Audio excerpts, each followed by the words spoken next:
Madrid, late September, 1833. The corridors of the royal palace are muffled, as if the stone itself has drawn a veil. You have been summoned in the hour when candles gutter and papers whisper. The king is dead, and the city already knows first as a rumour, then as a tolling fact that carries from parish to parish. Behind the tapestries, the household moves with that particular efficiency reserved for catastrophe. Doors open without creak, water is warmed, linen fetched, a crucifix set where the light will find it. On the threshold of the private chamber stands Mara Christina, no longer merely queen consort, but by the force of a signature and a death, the regent of Spain. She has not slept, she will not, for some time. Her gaze is composed the way a lamp is composed. Upright, purposeful, a centre of steadiness in a room that wants to fall apart. Outside, officials are already preparing the first decrees of a regency that begins tonight. Inside, your work begins now. The protocols are old, older than any single dynasty. You know them by muscle memory, how to cool the room, how to ask for vinegar and aromatic spirits, how to set the candles to make a chapel of light around the bed, a capilla ardiente, a chapel that burns so that the living can see their way through the first dark. The washer's basin is placed at the foot, the oils at the right hand. A chaplain murmurs the prayers for the departing. In Spain, the dead are seldom kept beyond 2 nights. Even for kings, the forms of farewell are brisk, made solemn not by delay but by care. Tonight will be washing, anointing, arranging. Tomorrow, the laying in state. Then, when the city has filed past the bier, the long road to San Lorenzo de El Escorial, where the bones of kings sleep in marble and bronze, you draw close. The last hours have left their particular geometry, the jaw slackened and respectfully bound, the eyelids settled by a physician's gentle pressure and a prayer. The face is already returning to its public mask. That stubborn oval Spaniards have learned to read for weather. El deseado to those who dreamed of deliverance. El rey felon to those who tasted the deliverance and found it ash in the mouth. The nicknames will outlive the man. So will the quarrel his death has unlocked. For power dislikes a vacuum more than it dislikes a tyrant. In the courtyards, whereas the musk of wax and incense rises here, soldiers murmur the name of Don Carlos. In the anteroom, ministers rehearse how the pragmatic sanction will be defended. In the cradle upstairs, a toddler named Isabel dreams without knowing she has become a boarder. It is not your office to think about borders. Your office is the body. You keep your voice low as you request the linens, the pins, the band each object a sentence in a language of respect. The chaplain makes the sign of the cross over water.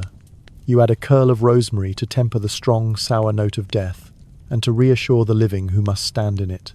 The hands are arranged to receive a rosary, the shoulders drawn so that the weight in the chest will not pull the figure into crookedness as night sags toward dawn. It is simple work, and holy because it is simple. To restore a person to a final dignity anyone might recognize. The courtiers who enter will see not a failed reign, not a ledger of prisons and revoked constitutions and exiles, but a human face briefly unburdened of argument. Yet you are not free of history. Even here, among basins and candles, the past presses like a thumbprint in wax. You recall the years when France held him far from his crown. You remember the day he returned, and the streets shook themselves into celebration, and then how swiftly the promises closed like a book. Absolutism reinstated.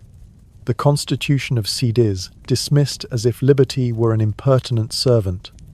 A nation turned into an echo chamber where only loyalty was allowed to speak. The physicians of a court learned to listen between words. You heard the way officials pronounced order, and you heard what it cost the country to keep that word polished. And you learned, as all who serve close to power learned, that a ruler's private agonies have a way of spilling into law, that shame can turn into policy, and policy into a scaffold. Now your hands return to the practical. You lift the sheet and draw it taut, tuck and smooth, so that creases do not cast strange shadows under the candles when the chamber is opened to the first circle of mourners. The master of the household asks, soft as a footfall, whether the bier should be set in the hall of columns or kept here until dawn. You advise the chamber. The body still cools. The air here is purer. The candles can be replenished without the draught that prowls the long galleries. When the doors open tomorrow, Spain will enter with its many faces. Widows who remember sons lost to a war that seemed eternal. Veterans of juntas who still taste gunpowder when they bite their bread. Clerics who have waited decades for the old hierarchy to feel solid again. Printers who have learned how silence is set in type. A palace can hold all these at once, but only for an hour at a time. Someone mentions El Escorial as people do. In these rooms, half as place, half as spell. The monastery palace waits in the northwest, stone like a psalm, its pantheon deep under altars that have outlasted quarrels. The living like to imagine that the dead become reasonable in there, that Habsburg severity and Bourbon ceremony are a discipline for ghosts. You do not contradict them. It is the destination, and destinations have their own mercy. A last procession, a last salute at the gate, a last door that closes with a sound you will hear again in your sleep. As you rinse your hands, you think, not for the first time, how a kingdom can be arranged around a single person the way furniture is arranged around a bed, and how, when the bed is empty, the furniture looks suddenly strange, all the angles wrong. Already the city is remeasuring itself. The regent will gather moderates and promise stability. Don Carlos will refuse a signature as if a refusal could stop time. Somewhere, a young officer will choose a side that will cost him the next 7 years. People will say it began tonight, but you know better. It began in the marriages, in the fears, in the daily calculations of a man who trusted the solitude of power more than the company of law.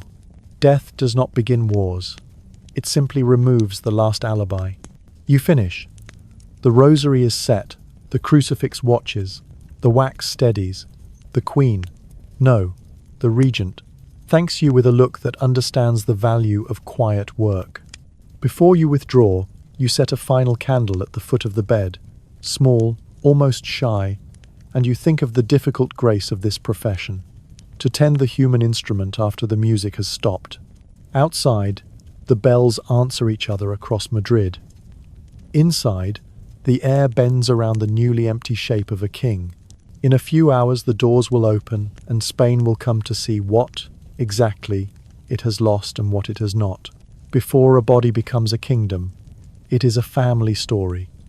Ferdinand's begins, as so many royal lives do, with a marriage that narrowed the family tree, even as it gilded the branches.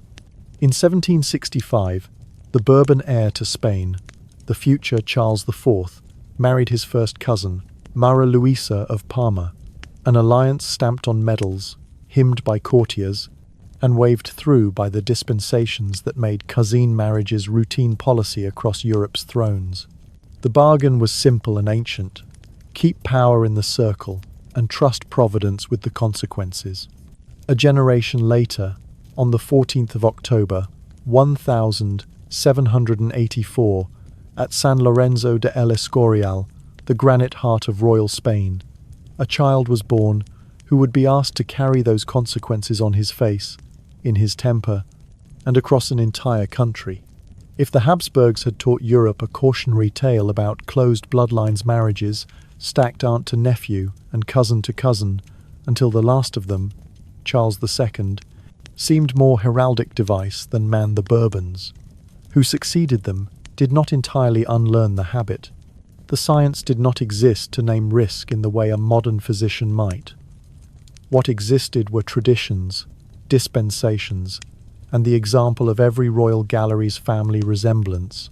Historians can calculate inbreeding coefficients for the Habsburg centuries and produce alarming figures. What matters for our story is simpler.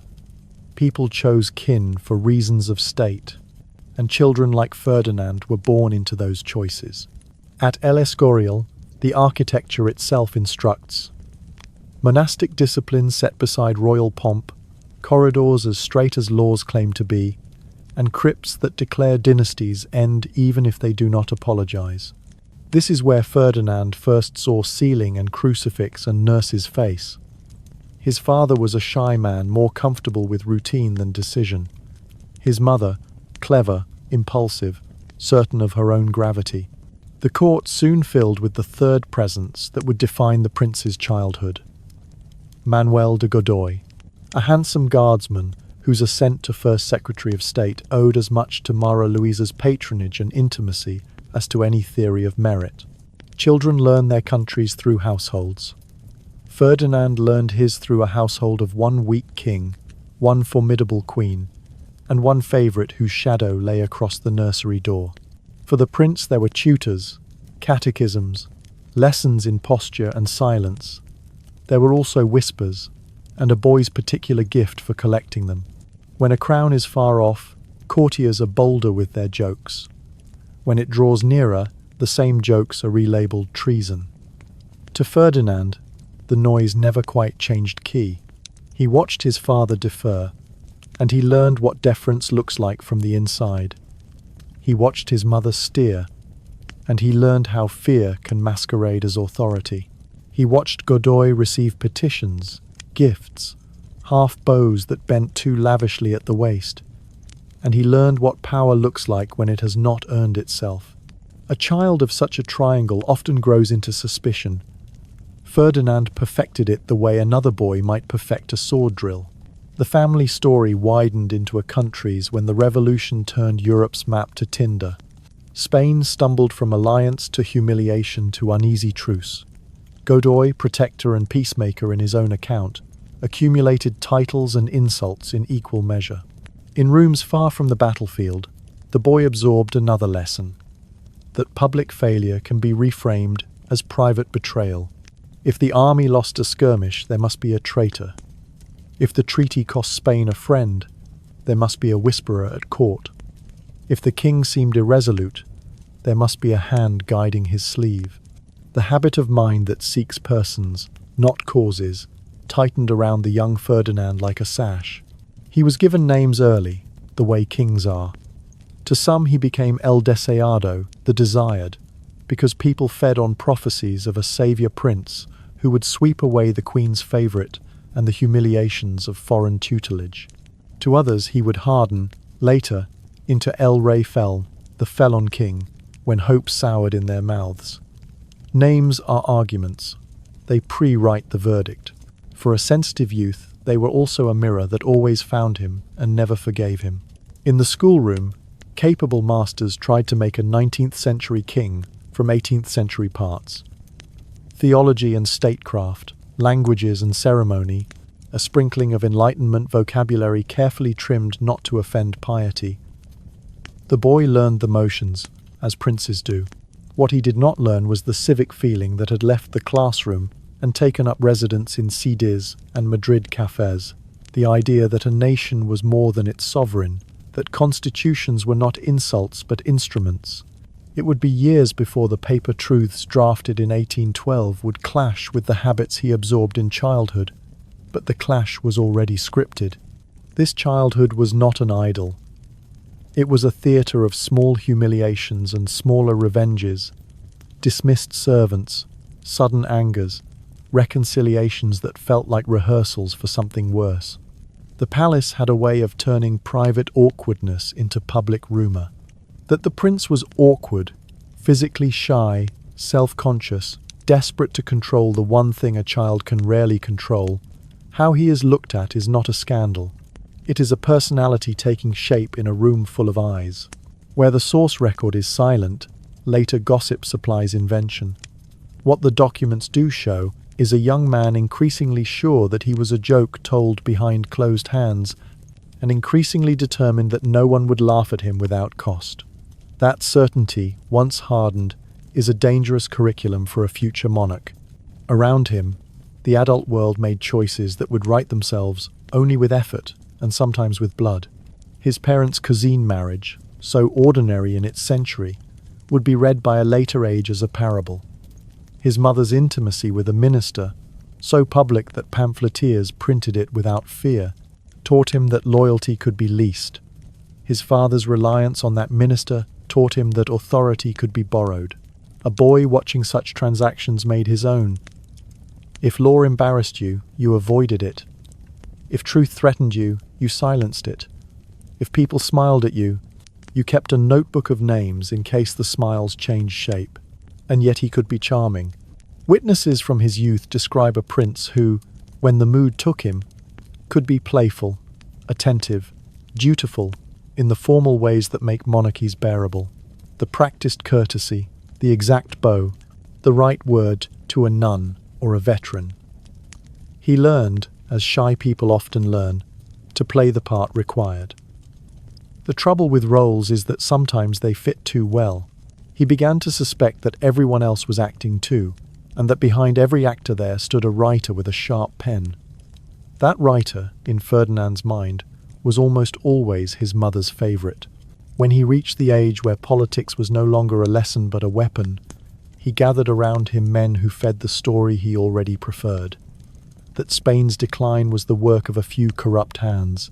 That to remove those hands was to restore the nation. That the prince himself, El Deseado, was the tool Providence had selected.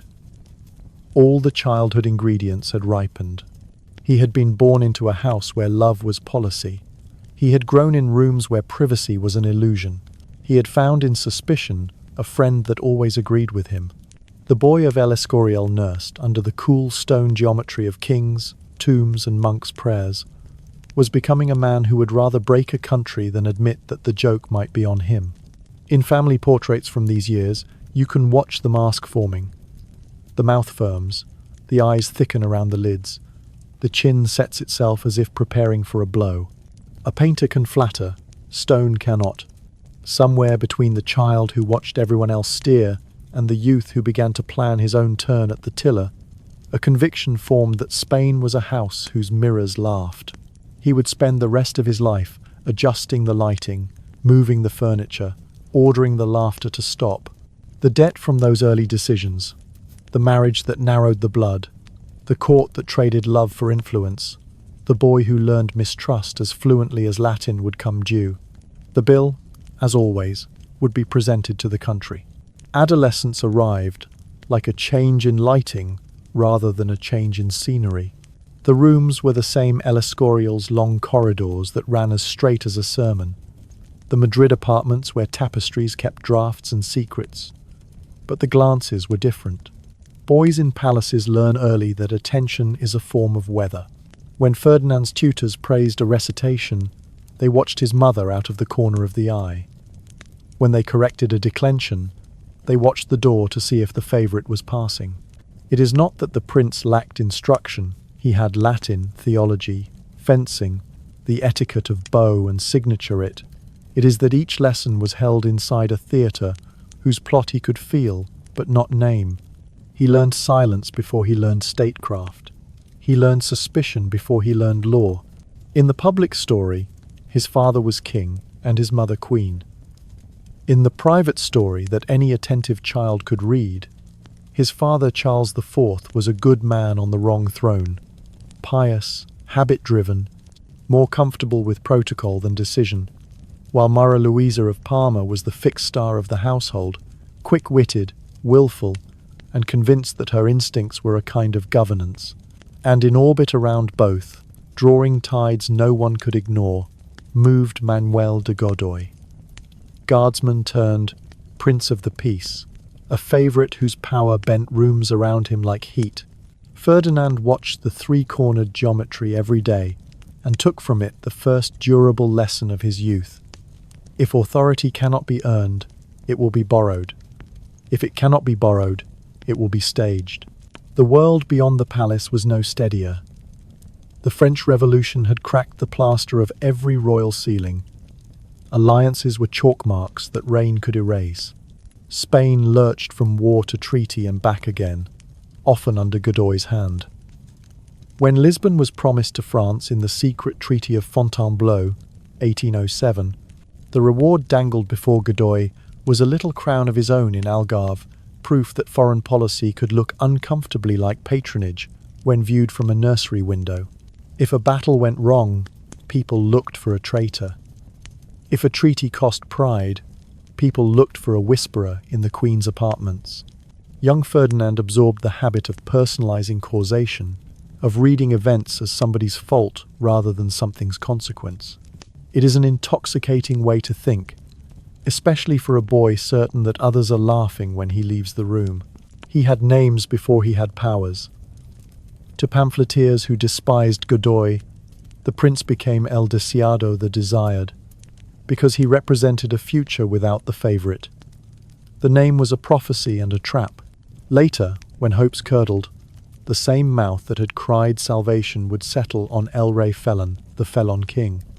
Names are verdicts disguised as nicknames. The boy learned to listen for them in the echo of courtyards and to flinch invisibly when they turned. A court is a device for manufacturing gossip, and Madrid, like Rome before it, nourished a hardy weed of lampoons and pasquines, anonymous verses pinned to doors, jokes carried by servants, the kind of public privacy that keeps cities amused and kings roar. The palace etiquette taught Ferdinand to carry his body like glass. The corridors taught him that glass was always being tapped. A child's embarrassment, replayed often enough by others, begins to look like motive in the boy's own mirror. He studied how to control entrances and exits, how to be seen at the right distance, how to answer a jest without acknowledging it was a jest. If he became exacting with pages, abrupt with lackeys, it was because small dominions were within reach, and large ones were not. It would be wrong to say he lacked charm. He could be careful with nuns and old soldiers, sweet with children, even playful with the dogs that followed him like a portable parliament. But the sweetness was often a rehearsal for severity. The same day that he bowed impeccably to a visiting canon, he might dismiss a footman for a mislaid letter. The same afternoon he stood in chapel with a face made for piety. He might snap coldly at a tutor whose lesson had edged too near the forbidden topic. The favourite. Always the favourite. A boy who hears constantly that his father is ruled and his mother rules through another begins to take notes on humiliation. He writes in a neat hand. He keeps the notebook. His schooling, such as it was, did not argue against this temperament. The 18th century had given Spanish princes a varnish of enlightenment, but the grain beneath was absolutist. Theology, sovereign prerogative, the theatre of monarchy, these were the subjects that went deepest. The constitution of Cadiz was not yet even a rumour. The idea of sovereignty resting anywhere but in a person felt like treason spoken in prose. Ferdinand learned that the state lived inside the crown, and the crown inside the head his, or worse, the head of a man his mother smiled at. The tutors could drill Latin ablatives of cause. They could not drill out the cause he had chosen for everything that hurt. Rumour made him a protagonist sooner than law did. Gentlemen of pedigree, men who felt their honour bruised under Godoy's rise, found the prince an attentive listener. If they described Spain's decline as the doing of one man's insolence and one woman's indulgence, Ferdinand nodded with the fervour of the converted. To believe that a nation's ills have a single author is to believe they can be ended with a single act. It is a boy's solution. It is also, unfortunately, the seed of plots. In the drawing rooms of Madrid, the ladies traded tidings of fabrics and births. In the corners where men withdrew after the ices, they traded drafts of the future. A softer fall for Charles, a harder landing for Godoy, and a throne restored to dignity by a son who looked more like a clenched fist each season. The painter's eye noticed. When Goya arranged the royal family in 1800, he produced a portrait that, for all its courtly gold, lets the viewer see the distances separating faces meant to belong together. Ferdinand stands there with the mouth set, the chin already practicing authority. It is a curious picture to hang over a schoolroom desk, both compliment and caution. A brush can flatter, but it cannot invent souls from whole cloth. It has to work with the stiffness presented to it. The boy in the canvas appears already convinced that the world is conspiring to test him. He was not wrong about the test. He was disastrously wrong about the method. A palace breeds small stories that grow teeth over time. Later, memoirists will supply episodes the page who entered at the wrong moment and was broken by the punishment. The servant dismissed for a laugh. The tutor who found the lesson interrupted by a prince's long, cold stare and understood that some lines could not be crossed without consequence. Whether every detail is true matters less than the truth they collect around. That a young man who feels watched will learn to watch others more fiercely, and that a youth who discovers the leverage of fear will use it until the lever breaks. Beyond the walls, the map kept changing. France's weather blew across Spain. First gusts of Jacobin terror, then the practical storms of Bonaparte. At home, the royal couple leaned harder on the man who had first been a comfort and then a habit. Godoy signed treaties, survived them, collected titles like patches on a cloak, and made enemies whose patience lengthened as their prospects shortened. Ferdinand heard his own name used in rooms. He did not enter, and learned to like the way it sounded, when spoken as an answer to a question nobody dared phrase. What will we do about the favourite? He did not yet have the courage of a conspirator, but he had its appetite. He also had the city. Madrid trained him in the choreography of entrances and exits, those spectacles of inches. How a carriage's blind can be half drawn, how a hat can be touched to a brim without a bow, how to see the faces in the shade under a balcony. The capital's printers, cautious and ingenious, learned to phrase criticism as allegory and loyalty as prose that could be read two ways. The prince learned to read with them. In a house where his father deferred, his mother decided, and a stranger ruled. Literacy in double meanings was not a luxury. It was how one survived the breakfast room. By the time he crossed from boy to man, he had rehearsed the same thoughts so often they felt like facts. Spain was a house with the furniture pushed to the wrong walls. He would put it right not by discussing blueprints but by throwing out the person he believed had rearranged it. He did not yet know that houses shift when you slam doors, that once the doors begin to slam, conversation grows shy and runs away. He would learn. He would learn it disastrously, and the country would learn it with him. When the test finally came, it arrived as tests often do, as a whisper passed too confidently across a threshold. A plan, a letter, a promise traded in a room where everyone believed himself invisible. But that belongs to another part of the story. For now, picture a youth standing in a corridor, listening to his own breath, arranging his face into the shape he thinks a king should have when he is still only a prince, and deciding that if he cannot be loved without condition, he will be feared without apology. From such rooms, history begins to write itself. Palaces have a grammar for the things they cannot say. Between the words health and air lies a corridor where courtiers change the subject, and it was in that corridor that the prince's private story hardened into policy. The physicians learned the grammar first. They wrote in velvet phrases, particular delicacy, constitution requiring accommodation, circumstances of conjugal difficulty, and they signed their names as if signatures could carry shame away like a litter. The records that survive, spare as winter branches, do not draw the pictures gossip would later supply.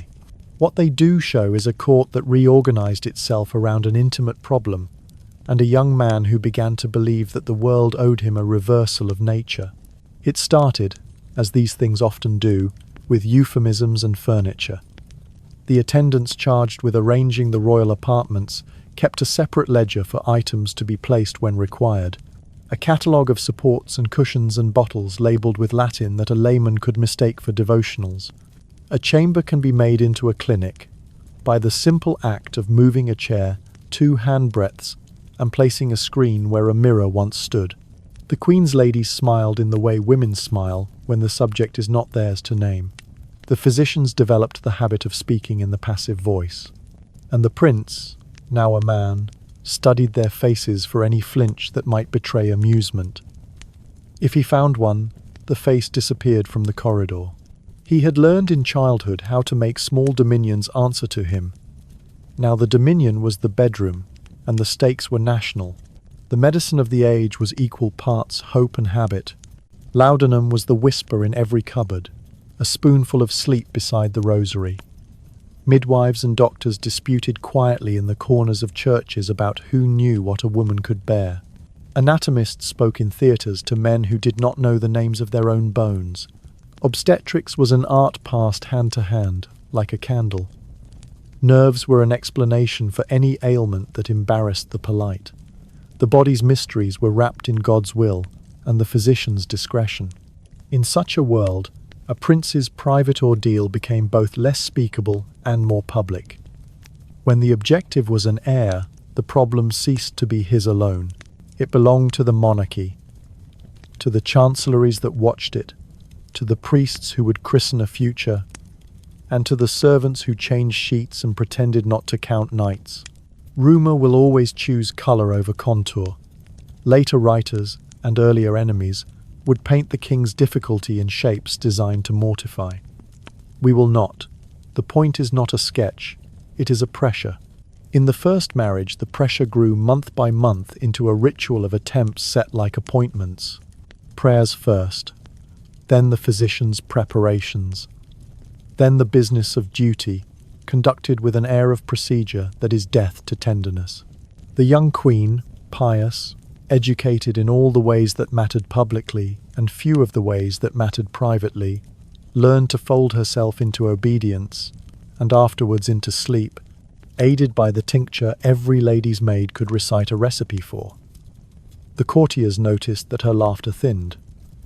The city noticed that the cathedral's bells never rang for a cradle. There were, as there always are, men with solutions. They came with cases of bottles and with charts of the moon, with little instruments wrapped in cloth and charms stitched into silk. Some were doctors in good standing. Some were alchemists who had learned to spell physician when it opened doors. Some were astrologers with mathematical hands and medieval hearts. They promised adjustments, restorations, harmonies. The prince, whose life had taught him that obedience could be wrung from people by sufficient intensity, could not believe that a body might defy him with impunity. He tried the potions that did no harm, and, one suspects, some that did. He submitted to regimens that would have seemed comical had the stakes been smaller. He clutched at explanations that removed blame from the one place he could not bear it to lie, his own person. Meanwhile, the physicians wrote more velvet. Limited tolerance, one noted in a private memorandum that never meant to travel. Special assistance advisable, wrote another, as if the problem were a ladder in need of one more rung. The practical measures became a structure. Nights scheduled to the calendar, days paced to give the illusion of recovery, ladies sworn to silence, and men to forgetfulness. Even the chamber had its choreography. Servants learned to carry certain objects as if they were nothing at all. Candles were placed for dignity, not for romance. It was a theatre with no audience and too many critics. People who live inside such theatres begin to imagine spectators anyway. The prince was already gifted at imagining them. He found the suspicion he had cultivated since boyhood now offering itself as both shield and cure. If something went wrong, someone had betrayed him. If a month passed without a sign, someone had talked.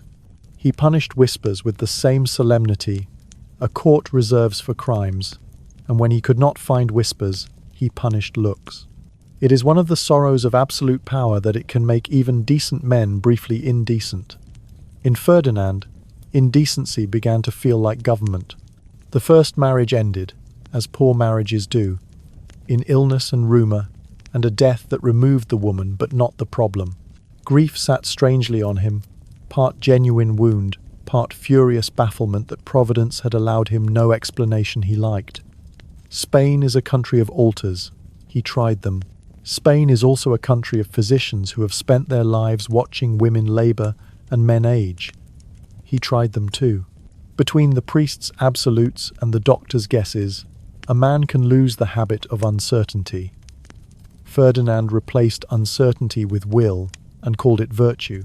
In the interval between wives, the court perfected its phrasing. What had once required a cough and a look to the ceiling could now be named among those allowed behind the screens. Accommodations, arrangements, the regimen, Europe, which specializes in pretending not to notice what it notices keenly, became difficult to persuade. Marriage negotiations stumbled on the practical problem of finding a princess whose family believed their daughter could endure the work Spain would ask of her. Physician-to-physician briefings, conducted in the Latin that sometimes protects truth and sometimes hides it, took on a tone that hovered between confidence and plea. The palace craftsmen, who in another age might have made nothing more intimate than reliquaries and sedan chairs, found themselves asked for objects whose purpose everyone understood and no one described. There is a limit to what contrivance can achieve against nature and fear. The second marriage brought another queen with hope in her luggage and prayers on her lips. It also brought the knowledge, among those who had to know, that the theatre would resume. To say she was frightened is to use the wrong scale. Better to say she stood each day inside a calculation of pain, duty, and the narrow path between. The prince interpreted fear as insult. The insult felt like treachery, and once the word treachery has entered a bedroom, it never entirely leaves the state. We step back, deliberately, from the more salacious stories that later pamphlets will fling like stones.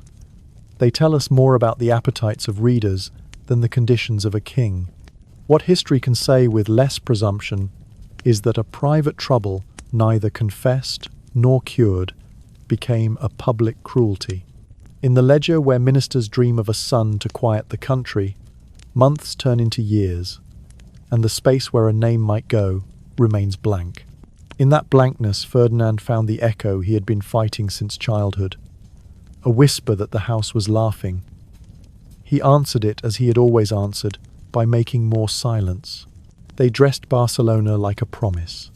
In October 1802, two courts met on Catalan stone to knot two branches of the same family, the Neapolitan Bourbons and the Spanish Bourbons, cousins dressed as destiny. There were two weddings in 1 week. Ferdinand, Prince of Asturias, to Maria Antonia of Naples and Sicily, and her brother Francis to Ferdinand's sister Maria Isabella, an old dynastic trick that put ceremony where strategy stood.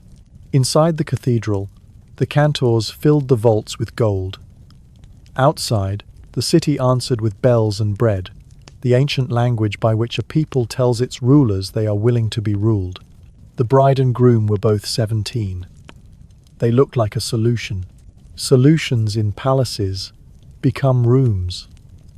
The new Princess of Asturias took possession of apartments that had been prepared for virtue and for hope.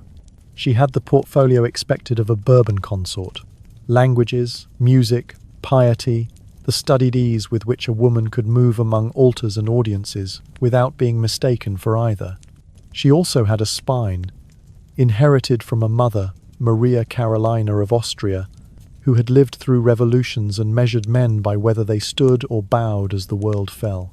Madrid received Maria Antonia with the scrutiny that greets every young queen in waiting. Is she fertile? Is she malleable? Is she ours?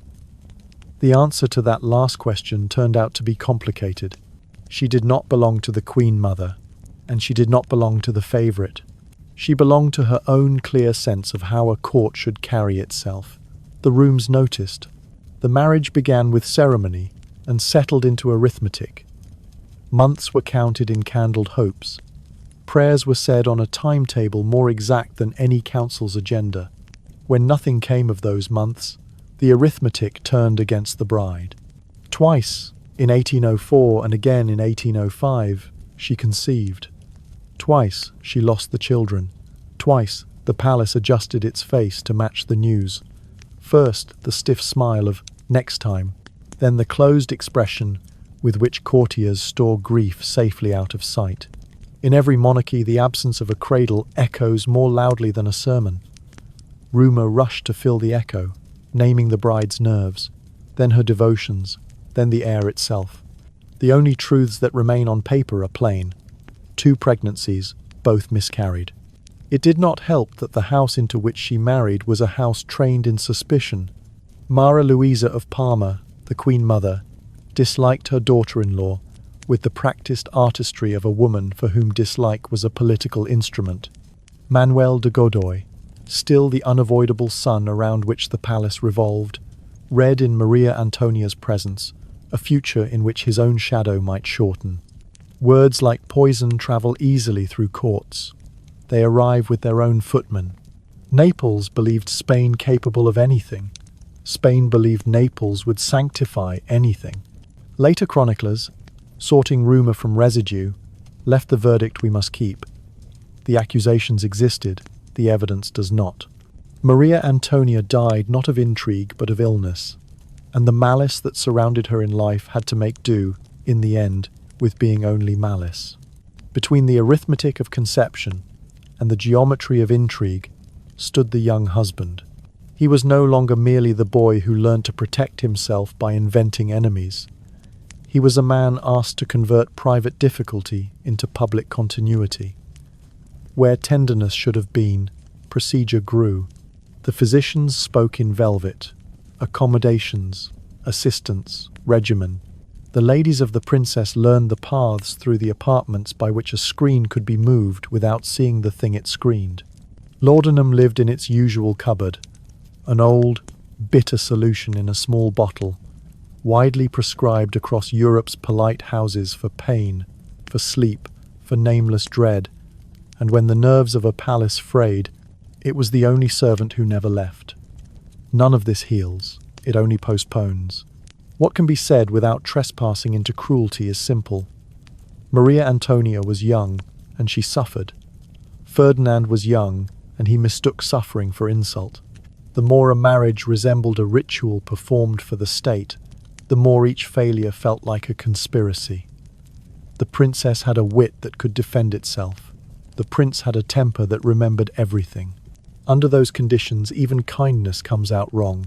On fine evenings, they could almost pass as a couple, blessed with ordinary luck. A balcony, a breeze off the Retiro, Madrid doing its murmuring miracle of twilight. Then a page would bring a letter from Naples, or a minister would request a signature, or a priest would linger too long with his advice, and the air would harden back to glass. Meanwhile, the city wrote its own marginalia. Lampoons blamed the Queen Mother for everything. Lampoons blamed Naples for everything. When print could not be risked, tongues did the work and called it news. The Princess of Asturias learned the most exhausting lesson of her new country, how to occupy a room without furnishing it to your enemies, and for a time she did it well. She gathered around Ferdinand a little opposition salon whose membership consisted of people who resented Godoy for reasons high and low. It was not a conspiracy. Not yet. It was a weather vane with a dangerous habit of pointing toward a storm. Illness makes all stories small. In the spring of 1806, the physician's euphemisms thinned. The palace corridors, so expert at disguising grief, could not keep the disguise in place. On 21 May, at Aranjuez, Maria Antonia died.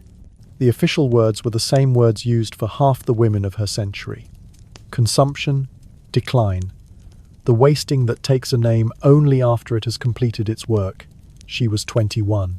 They buried her not among kings, but among infants and infantes, the pantheon of the princes at El Escorial, as if to say that a life interrupted belongs with other lives interrupted, even if the interruptions are different kinds. For Naples, the death was an outrage. For Madrid, it was an answer nobody wanted. For the widower, it was the removal of a person who had been both shield and mirror. Death does not edit rumour, it annotates it. Maria Antonia's mother, fierce as only a queen who has lost a child can be, believed to her own death that Madrid had murdered her daughter. The Spanish court, in turn, filed the sorrow under the larger, tidier category of God's will, and moved to the next problems: treaties, debts, the prince's moods. In the letters of the time, you can hear how quickly a young woman can be repackaged as a cautionary tale. The princess who could not give an heir, the lesson in how foreign mothers distort their daughters, the proof of this or that theory about a nation's dignity. None of it is fair, all of it is ordinary. The court is a machine that makes uses of people even after they are gone. As for Ferdinand, grief calcified into grievance. The arithmetic started again with a new name penciled into the calculations, and the same unsolved absence sitting at the center like a sealed jar that nobody could open without breaking it. The physicians kept their velvet, the household kept its choreography, the city kept its jokes, more muted now but no less inventive. The marriage that had been sold to Europe as a solution turned out to be an introduction to the prince's lifelong habit of converting private incapacity into public severity, and to the court's gift for surviving by pretending survival is a virtue. When the widower turned toward the future, he did not turn toward amendment. He turned toward repetition, convinced as people who will not learn are always convinced that the next try would vindicate the past. We will not borrow spectacle from her grave. Let the record stand. Barcelona's bells, a balcony's breeze, 2 pregnancies that ended before they began, a death from tuberculosis at Aranjuez, the rumours laid like flowers without proof, the widower's face setting into the mask the century would remember. From such notes, a larger music is scored, the court modulating from hope to habit to fear. Spain will hear that music for years. The man who will conduct it learned the beat in this first marriage, marking time with a fist against a door that never opened on what he thought he was owed. Hope enters by the same door as quackery. After Barcelona's music fell silent, and the arithmetic of months had turned to subtraction, the court's corridors filled with men who sold what doctors could not promise: control over the ungovernable. They arrived with leather cases and Latin, with horoscopes coiled like snakes in tubes, with recipes for tinctures whose ingredients sounded half apothecary, half bazaar pearls powdered to dust, amber scraped thin as breath, bezoars ground like pepper, antlers shaved and brewed, bull's pizzle dried to cord and steeped for strength. A century earlier, a physician could be an alchemist without apology. A century later, he would be a scientist, or not be believed. Ferdinand inhabited the hinge between those worlds, and hinges creak when the weight of a dynasty leans on them. The palace learned a new choreography of visits. Courtyards that had once welcomed only ambassadors and chaplains now admitted specialists at odd hours. A Neapolitan with a letter from a cardinal and a vial that smelled of tides. A German anatomist whose hands were clean and whose eyes were colder than his advice. A Frenchman who had written a tract on nervous constitutions and looked at human bodies the way an engineer looks at bridges. An Andalusian friar with prayers and a poultice. A court Jew from Livorno with an inventory of simples and a caution that medicine works best when men stop lying to themselves. Each promised discretion, all accepted fees that could have fed a regiment. Some were serious men working within the limits of their age. Some were actors who had learned to pronounce syllables in the register that persuades kings. None of them could give the one thing their patron required, an heir conjured out of fear and pride. Still, the bottles multiplied.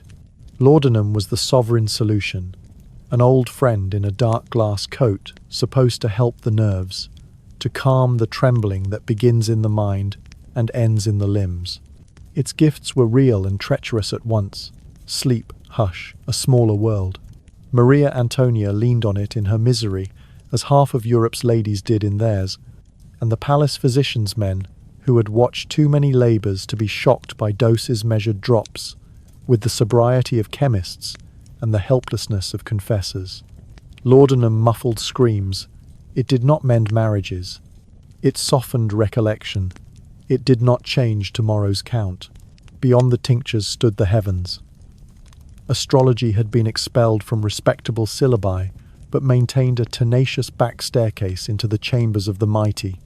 A mathematician who also read nativities could keep respectable company, if he led with trigonometry. And so charts appeared beside calendars, ascending signs, lunar nodes, auspicious nights. The old doctrine that bodies are influenced by bodies never really leaves a world where tides obey the moon. Ferdinand, reared on dogma and statecraft, but susceptible to any tool that seemed to put the universe on his side, agreed to rituals that did no harm, and several that did. Candles were placed in patterns. Psalms were chosen for their numbers. A certain hour was made holy by insisting it was. When the clock struck and nothing altered, the blame was portioned out like bread gone hard. There were darker doorways, too, men, who spoke of oriental secrets as if the East were a single locked cabinet, and they the keepers of its key, men who hinted that what nature had arranged shamefully could be encouraged into a different obedience by positions and breaths and syllables stolen from books few in Madrid could read. To treat these stories uncritically is to flatter the appetites of later readers. To ignore them entirely is to miss the texture of a court that could be pious in the morning and credulous before midnight. The truth that survives is the general one. A desperate man will pay for marvels until his purse or his patience is exhausted, and Ferdinand had more of the former than the latter. Meanwhile, the household adapted in the way households do when private catastrophe has become routine. Servants learned which cases to carry as if they were empty, how to set a screen with reverence and not curiosity, how to make their faces a surface on which no thought could leave a trace. Physicians perfected the passive voice. It will be attempted. It may be supported. It was endured. Ladies in waiting learned that sympathy becomes treason if offered at the wrong moment or to the wrong recipient. Someone there is always someone kept a ledger of costs. Apothecaries, consultants, special furniture, special linens, special time. The numbers rose the way the mercury rises, unhurried and implacable. The court that had long prided itself on gold and gravity became a bazaar of remedies. Madrid, which had learned to tolerate the favourite, learned also to tolerate the procession of bottles. There is a point at which hope becomes policy. In the councils, men spoke about succession with a circumspection that fooled no one. The Bourbons knew their law. Europe knew the arithmetic of alliances. Without a son, a door opened to cousins, whose theology and temperament differed from the Queen's. Without a cradle, factions ripen like fruit in summer. The palace experimented not only with potions but with discretion. Letters slowed, rumours were prosecuted as if words could be jailed, and the city's printers grew expert at paper that said nothing useful at great length. Ferdinand had always read slights like a book written in a script only he knew. Now he began to read conspiracy in the simple fact of time passing. The difference between a private ordeal and a public danger is only ever a line of ink on a dynastic tree. He saw that line thicken. He blamed the hands that held the pen. Desperation also drew theory nearer. Physicians whispered to one another in corridors about mechanical impediments, about the possibility that what ailed the sovereign would not be argued or prayed away, but must simply be accommodated by arrangements no woman should have to endure. To write as much, even privately, was to risk the gallows of reputation. Better to mark the calendar, invent a new pillow, refine the order of operations as if physiology were obedient to etiquette. A court becomes cruel without noticing when the goal is the survival of the crown and the obstacle is a person. It is tempting, narratively, to make this the place where a wise counsellor speaks truth and redirects the road. But palaces seldom listen to wisdom unless it arrives with a parade. The counsellors who enjoyed parades were the ones who told Ferdinand what he already believed, that fate envies kings, that enemies are more numerous than friends, that heaven itself can be coaxed with enough novenas, enough processions, enough gold laid at the feet of saints. He spent the money. He walked in the processions. He pressed the reliquaries to his eyes until faith felt like force applied through glass. Faith remained faith. Force waited for another theatre. The inventory of remedies has a final, unlovely entry: blame. When bodies defy command, some men look for culprits before they seek causes. Ferdinand possessed a memory that nourished grudges the way good soil nourishes vines. In the intimacy that should have been gentleness, he found insult. In a wife's fear, he heard refusal. In the physician's caution, he suspected cowardice. A man who cannot bear that the universe might be indifferent will sooner or later accuse the nearest universe of malice. The nearest universe was a young woman trying to learn how to live through her days. All of this cost more than coin. The price of hope, paid in tinctures and whispers, was the estrangement of a couple who could have been ordinary in their pity for one another, and instead became enemies in a struggle neither could name aloud. The price to the country was subtler but greater. A ruler whose private war against shame converted slowly into a public policy of suspicion. If you listen closely, you can already hear in these rooms the cadence of decrees to come the language of order, spoken with the tight jaw of fear. The specialists will pack their cases and leave. The bottles will be shelved and forgotten. What will remain is a habit, to reach first for control and call it cure. The private theatre could not hold him forever. It was too small for a man who had learned to translate discomfort into destiny. What he could not master in the bedroom, he would master in the antechamber. There he found men already shaped to his need. Grandees who felt themselves displaced by a guardsman-made prince, clerics who believed the moral order could not include Godoy's assent, officers whose honour had acquired a limp under foreign policy conducted by flattery and fear. They gathered not as a conspiracy. Conspirators are honest, in a way courtiers seldom are, but as the more ambiguous thing a palace breeds, a circle of agreement. They agreed that Spain's humiliation had a human face. They agreed that the cure had a name: Ferdinand. They called themselves, without embarrassment, Fernandinos. It was the sort of branding a hopeful city invents for itself when it cannot bear its present tense. Pamphlets moved from hand to hand with the same discretion as contraband lace. Sermons found discreet adverbs for their disapproval. Toasts in private houses discovered a way of bending grammar so that a prayer for the king became a prayer for the king's son. Ferdinand, listening with the absorbed attention of a drowning man offered nouns on a rope, heard the music he had wanted since boyhood. You are the answer to the joke told at your expense. You are the door that closes on the favourite. You are el deseado not because of what you are, but because of what you are not. The circle needed more than music. It needed a hinge moment, a pretext, a precipice, something history could later point to and say, here is where momentum overcame inertia. In October 1807, the hinge arrived, disguised as a letter. Ferdinand had written to Napoleon. It was not an act of treason in his own mind. It was an appeal to a referee in a game whose rules had been written without him. Godoy had entangled Spain in French designs. Ferdinand imagined that by presenting himself to the emperor as the one Spanish Bourbon who could be counted upon to restore dignity at home and reliability abroad, he might turn a puppeteer into a patron. The letter was discovered. The discovery, in a palace already drunk on suspicion, ripened instantly into a crisis, with a name: the El Escorial affair. The choreography that followed was the old, merciless dance of court justice. Arrest, interrogation, the stripping away of titles as if rank were merely clothing worn for too long. In the corridors, where echoes reproduced themselves like vermin, the story grew teeth. Forged documents, meetings by candlelight, codes embedded in innocuous gifts. In the council chamber, where the real work of humiliation is done, it was simpler. The prince had sought foreign favour against the man his father trusted.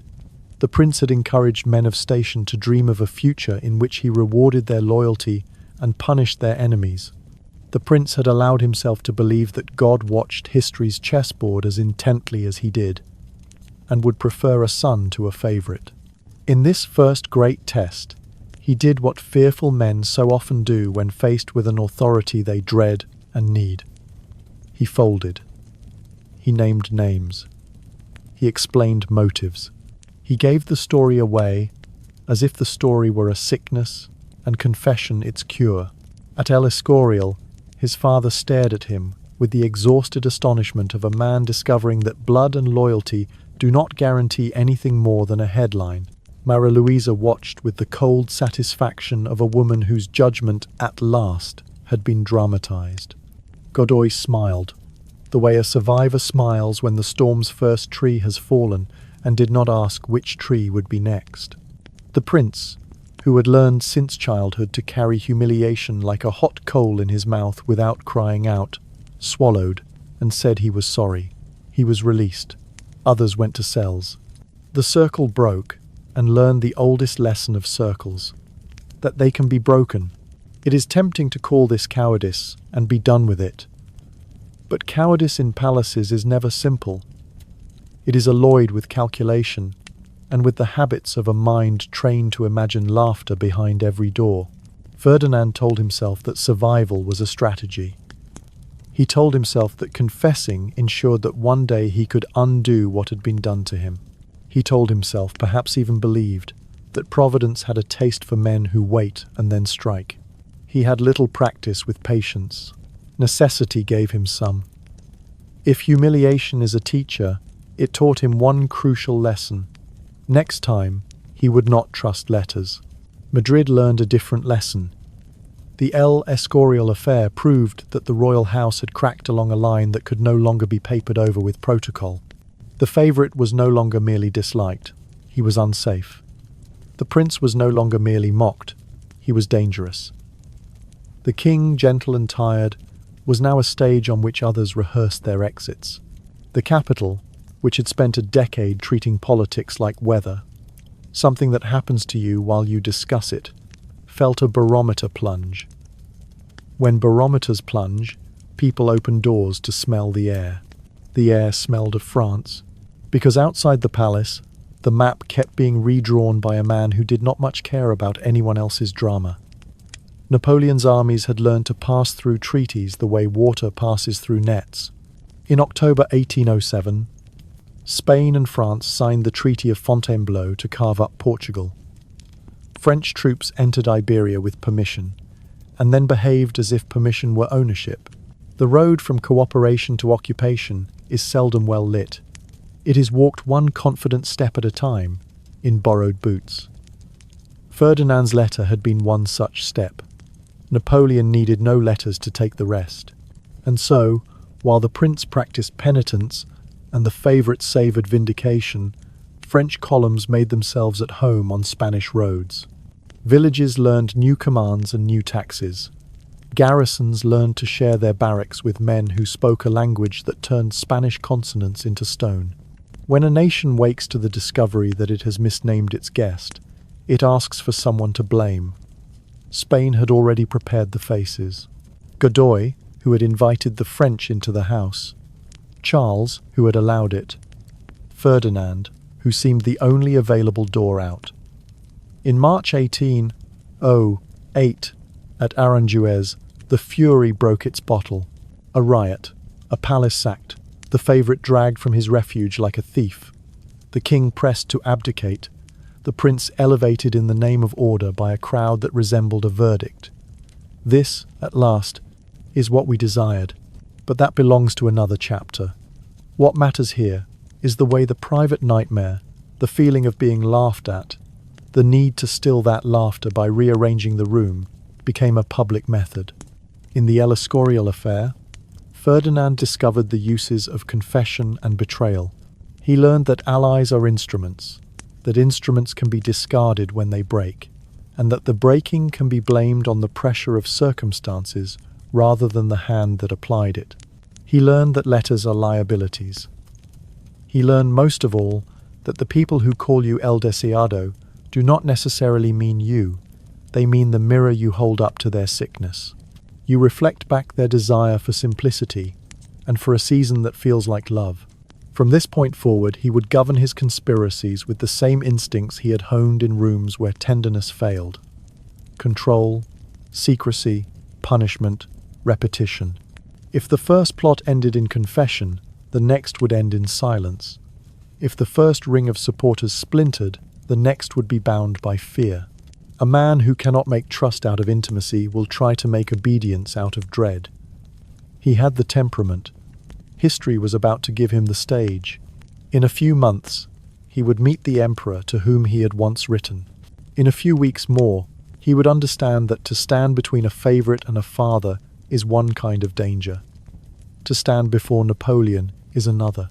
For now, at El Escorial, the prince put on a mask called repentance and practiced breathing through it.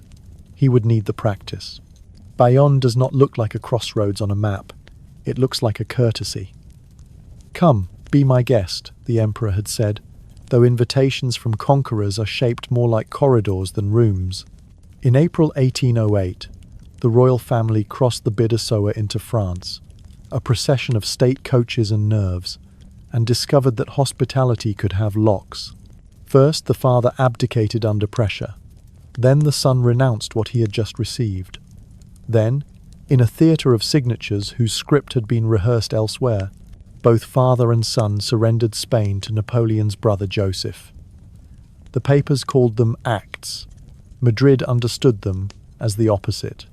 The word Spain learned for what happened at Bayonne was abdications, plural, because the singular could not hold the indecency of the thing. From Bayonne, the coaches did not turn around.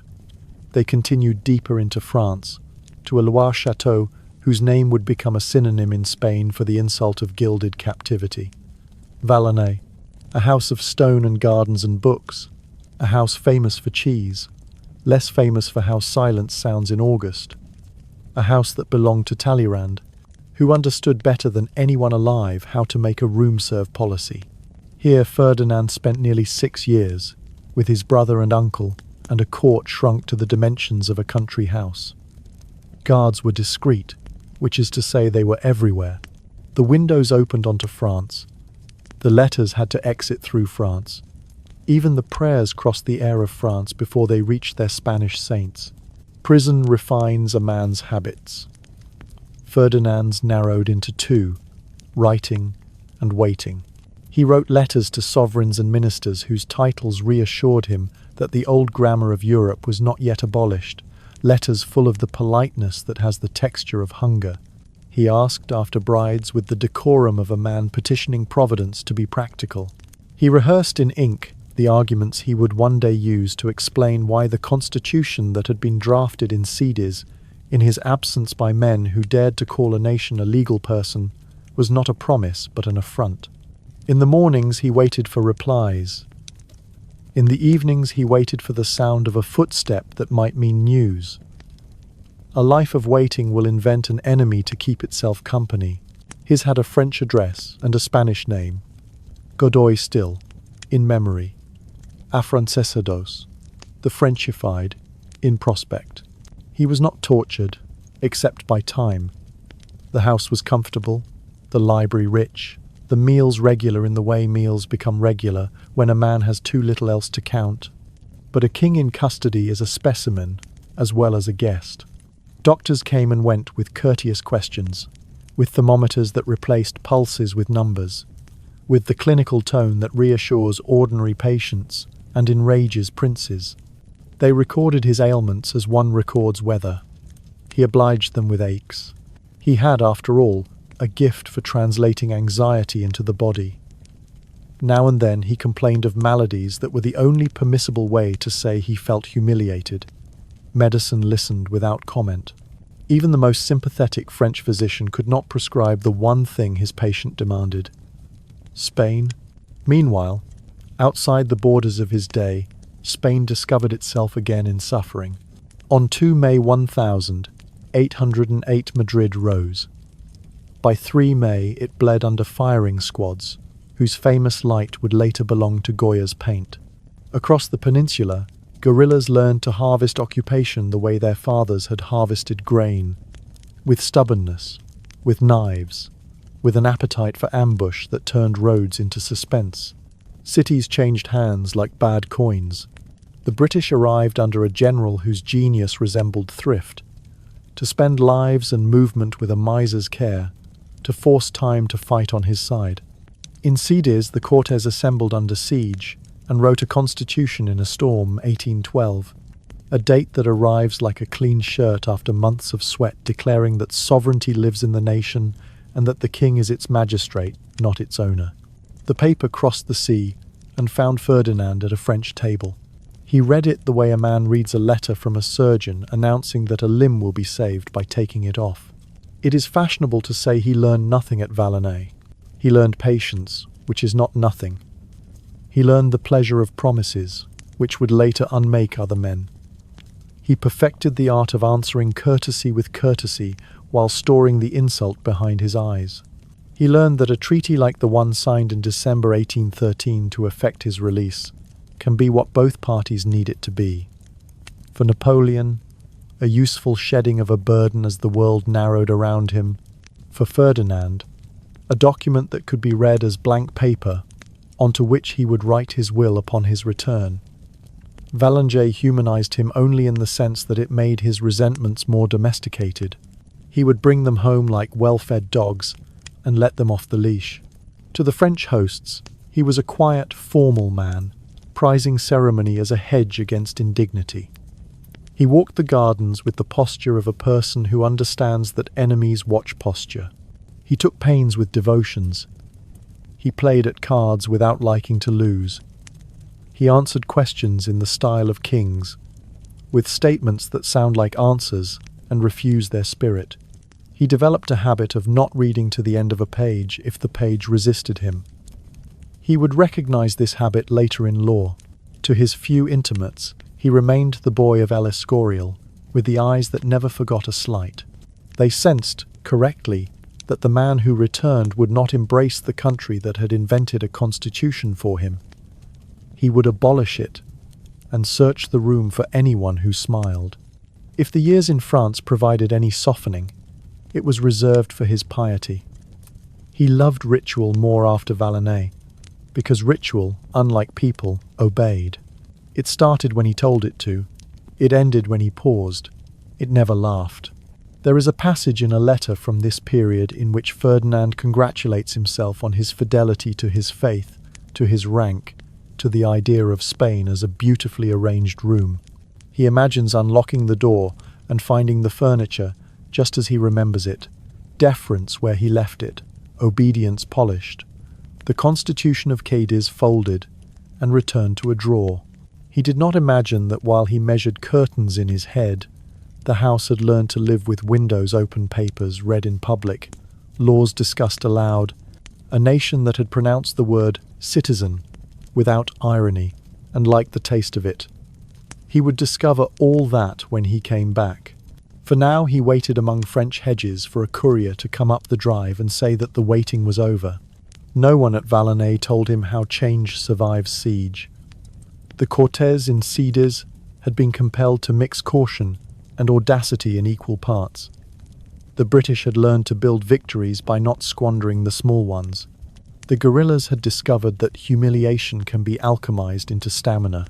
Ferdinand's 6 years produced a different alchemy: humility into hardness, fear into policy, patience into a rehearsed cruelty toward any document that dared suggest limits. In the polished rooms of a French chateau, he refined the one instrument he trusted the will to undo what others had done in his absence. In the spring of 1814 he went home by stages, a man carried forward by a tide of expectation that would drown almost anything it did not bless. Crowds knelt, bells tumbled their noise out of towers, soldiers wept as if a father had returned from a long voyage. He smiled carefully, as if smiles were costly, and he kept accounts. He had been El Deseado in pamphlets. Now he became it in flesh, and the flesh remembered every hour at Valognes. The lesson of captivity was ready to walk in boots. Spain would discover what kind of footsteps it made. He came back along roads that still smelled of powder, through towns that had learned to count the dead by parish and to bless their bread before cutting it, because life had turned into a kind of wager. Crowds stood like fields and bent as one when the carriage passed. Women lifted babies so that their first memory would be of a king gliding by. Veterans saluted with arms that ached like old bells. The papers reclaimed a name they had polished in exile, El Desierto and Spain. For a handful of weeks in the spring of 1814, chose to believe in happy endings. The man in the coach had learned to ration his smile at Valonay. He gave just enough of it to make the air warmer, and not enough to spend any of himself. At the border, loyal deputies pressed a document into his hands. Spain, in his absence, had written down a future.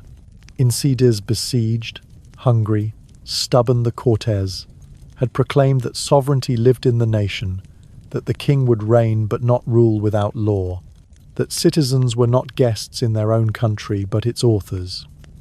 Ferdinand read what they had made and felt in it, not relief but the old chill of laughter he could not hear. A constitution, drafted while he was a guest in France, looked to him like a room rearranged by strangers. On the road to Madrid, the absolutists rehearsed their reassurance. The manifesto of the Persians, with its antique perfume, urged him to restore the natural order, to turn the hourglass back to the moment before paper claimed to be stronger than altar and crown. Names signed under flourishes, promises nested in promises, the rustle of pages that believed themselves to be destiny. He did not wait long to answer. In May, he annulled the constitution of 1812, dissolved the Cortes, and ordered back into place the furniture he recognized. Councils and councillors, a press that printed what it was told, judges whose courage would henceforth be measured by obedience. The Inquisition, abolished in the paper dawn of Cadiz, he allowed to reappear like a familiar in a house that insists it is not haunted. Prisons filled with men who had spoken too directly about equality, CAFs learned to sip in silence again. The word ciudadano went back to sounding like a foreign phrase you apologize for having uttered. Spain, tired of war, and grateful for any government that sounded like certainty, submitted as people's will when the choice is between exhaustion and argument. In public, he called the work order. In private, he breathed the relief of a man who has returned to a room and found the chairs where he left them. The habits that captivity had polished now came into their own. The pleasure of reversing what others had done. The old distrust of anyone who had thrived while he was away.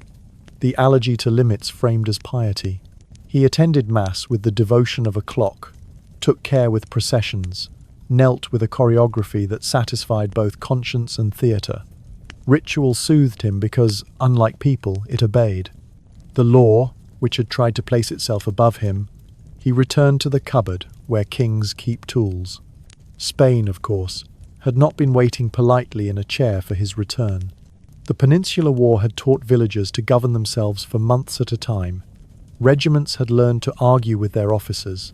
Printers had learned how to make type tell the truth by indirection. Those habits do not vanish because a decree tells them to. In provincial capitals, juntas dimmed their lamps but did not extinguish them. In the streets of Madrid, men who had once shouted "Viva!"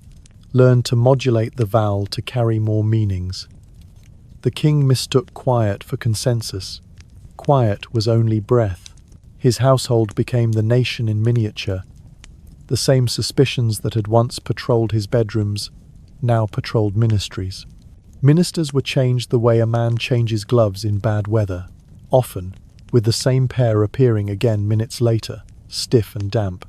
The secret police found employment in a country where conversation had become a contact sport. A rumor that the Constitution might creep back was treated like a fever to be sweated out with arrests. He told himself that if he could keep the doors closed long enough, the knocking would stop. He had not noticed, or would not admit, that the knocking now came from inside the house.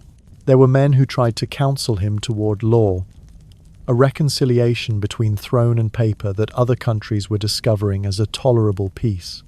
He listened with the tolerance a pious man gives to a homily from a priest he does not like. He nodded at the right places, asked a question that sounded earnest, and did as he pleased when the door closed. The more the years reminded him that power was, like breath, something a body must take constantly or die, the more he answered every doubt with the same medicine, more control. Magistrates learned to fear the letter that set them aside without explanation. Generals learned that loyalty must be proved weakly. Noble houses relearned the old grimaces they wore under the Habsburgs, the ones that say we endure because we are made to. And yet resistance, disciplined by war and catechized by CDs, did not forget itself.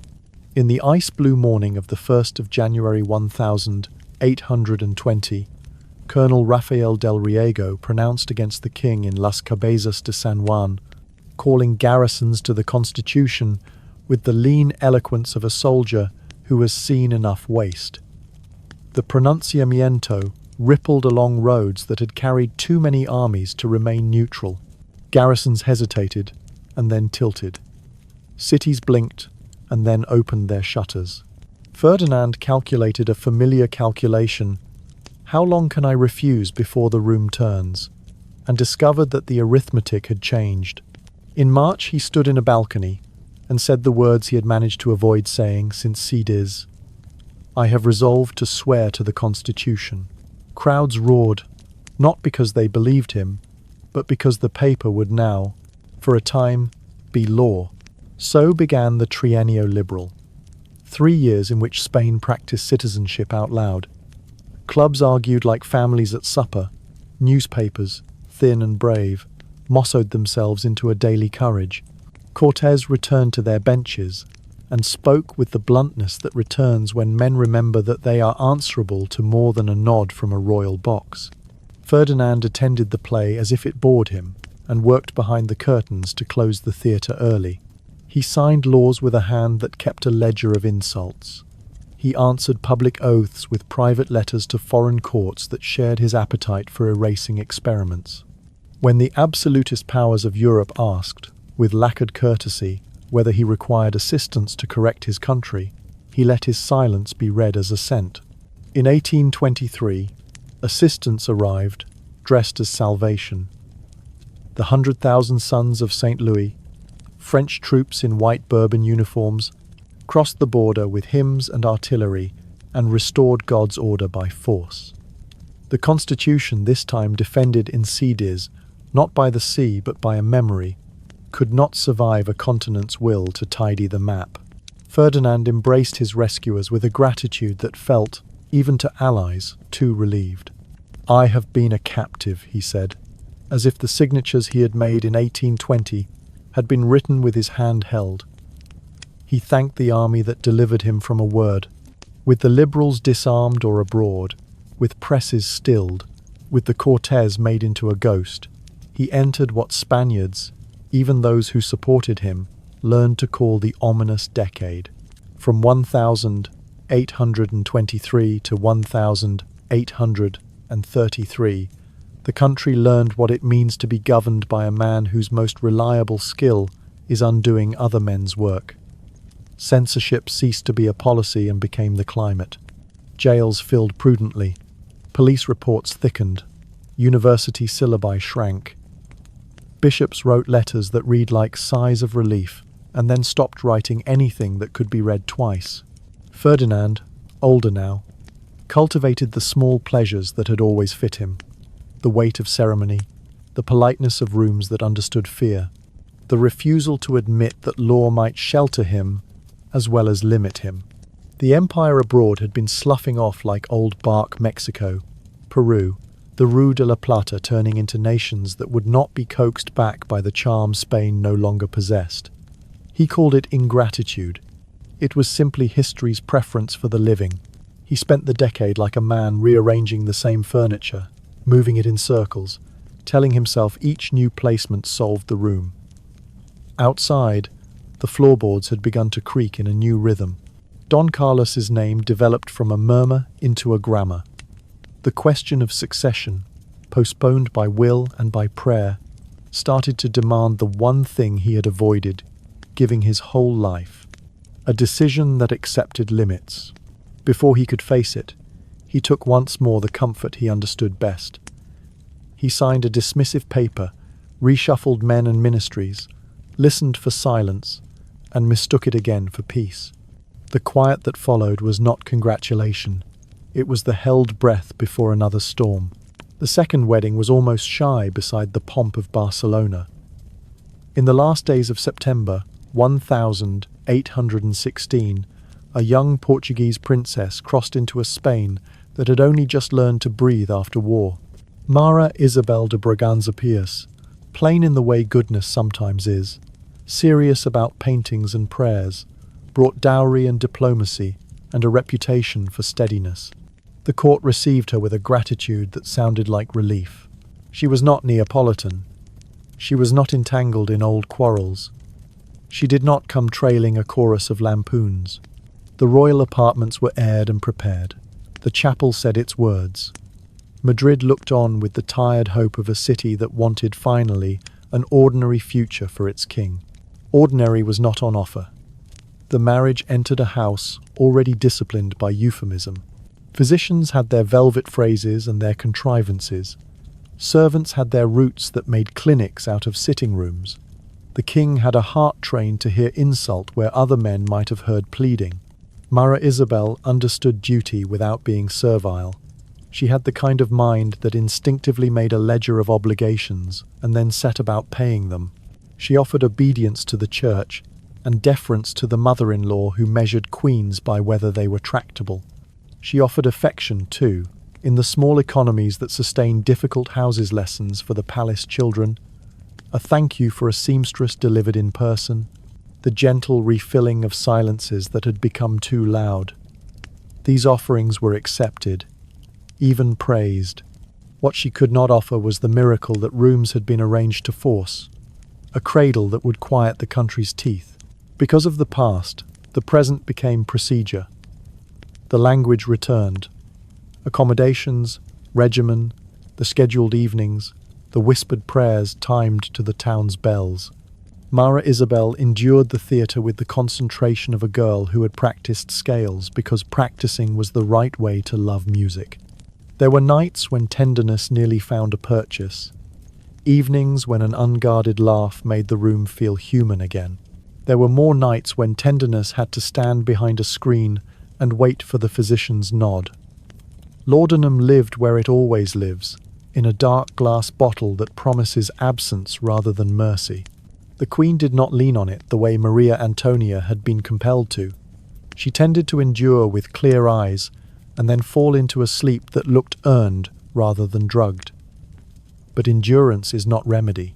She learned the discipline of presenting hope to others even when she did not feel it at 5 a.m, when candles gutter and resolve behaves like smoke. It was not all chambers and clinics. She brought into the palace a clean seriousness that took paintings down from the walls of habit and looked at them properly. Where others spoke of entertainment, she spoke of instruction.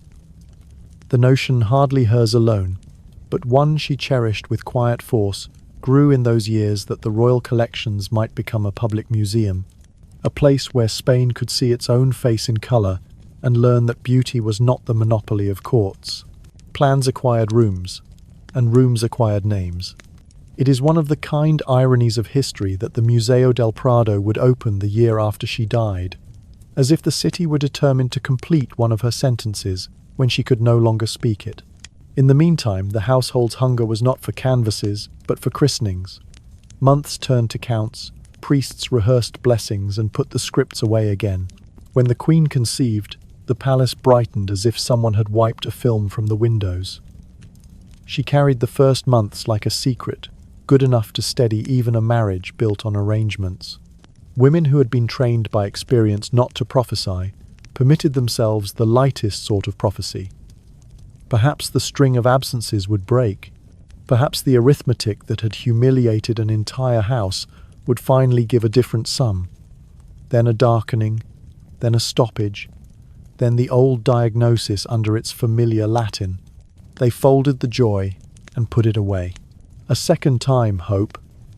A second time, the same grief, the same tidy pledges to Providence, the same rumour, scavengers picking at the quiet in the corridors. Ferdinand's grief curdled, as grief will when it must pass through pride to reach acceptance. He had been softened, a degree, by the Queen's simple goodness and her gift for turning rooms into tolerable places. He did not know what to do with a sorrow that did not come with an enemy attached. When he could not find one, he borrowed the language of the previous decade and blamed a mood, a faction, the air in Madrid, the bad influence of relatives who wrote letters from Lisbon with too much advice in them. Ministers practice the art that keeps their heads where they are. They agreed vigorously, especially when they did not.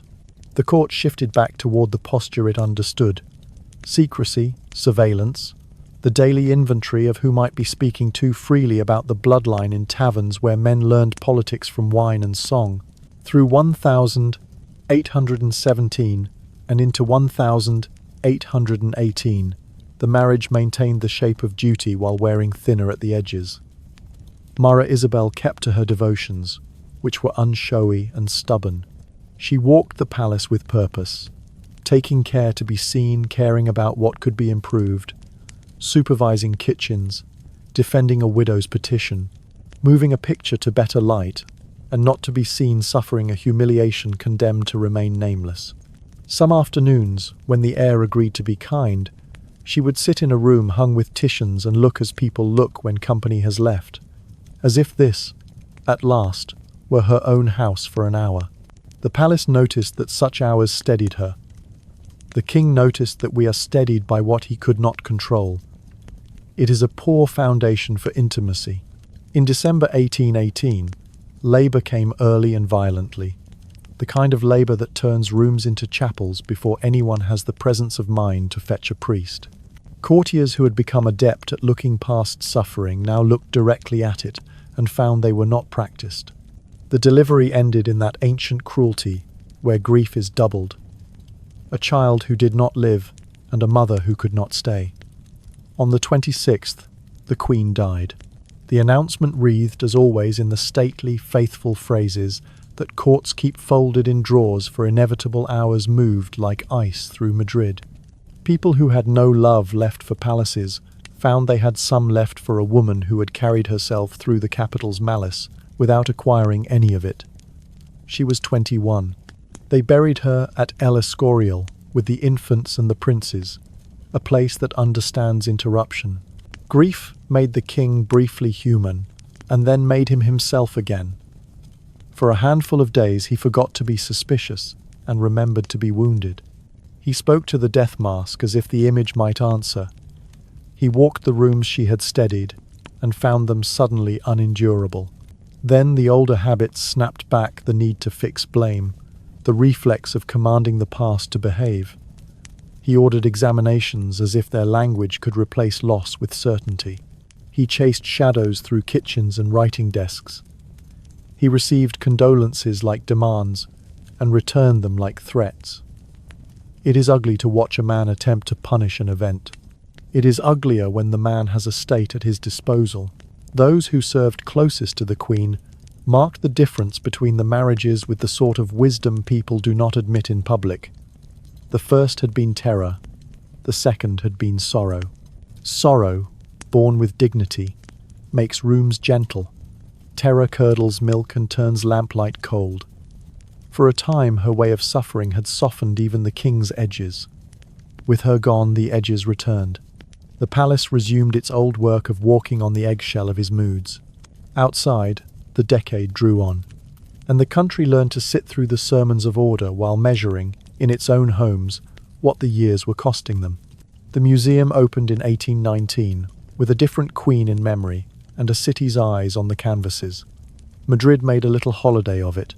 Among the faces, in oil and in the crowd, several generations recognized in silence the person who had insisted that their seeing these pictures mattered. The gesture did not change the arithmetic in the royal nursery. It changed something quieter and possibly kinder in the city. It taught them that a queen could be remembered for something other than a cradle. In the ledger he kept in his head, Ferdinand filed the loss under a column labelled Fate. and then spent years trying to balance it by doubling entries under control. Men who believe that suffering entitles them to mastery are dangerous in small rooms and catastrophic in large ones. The second marriage had briefly taught him another possibility, that endurance can calm power. He did not retain the lesson. Instead, he stepped back onto the path that had always felt like home suspicion, rearrangement, the tightening of circles, the belief that the next attempt would redeem the last. Spain, watching, took a breath and held it. A secret, guarded long enough, begins to look like policy from the outside.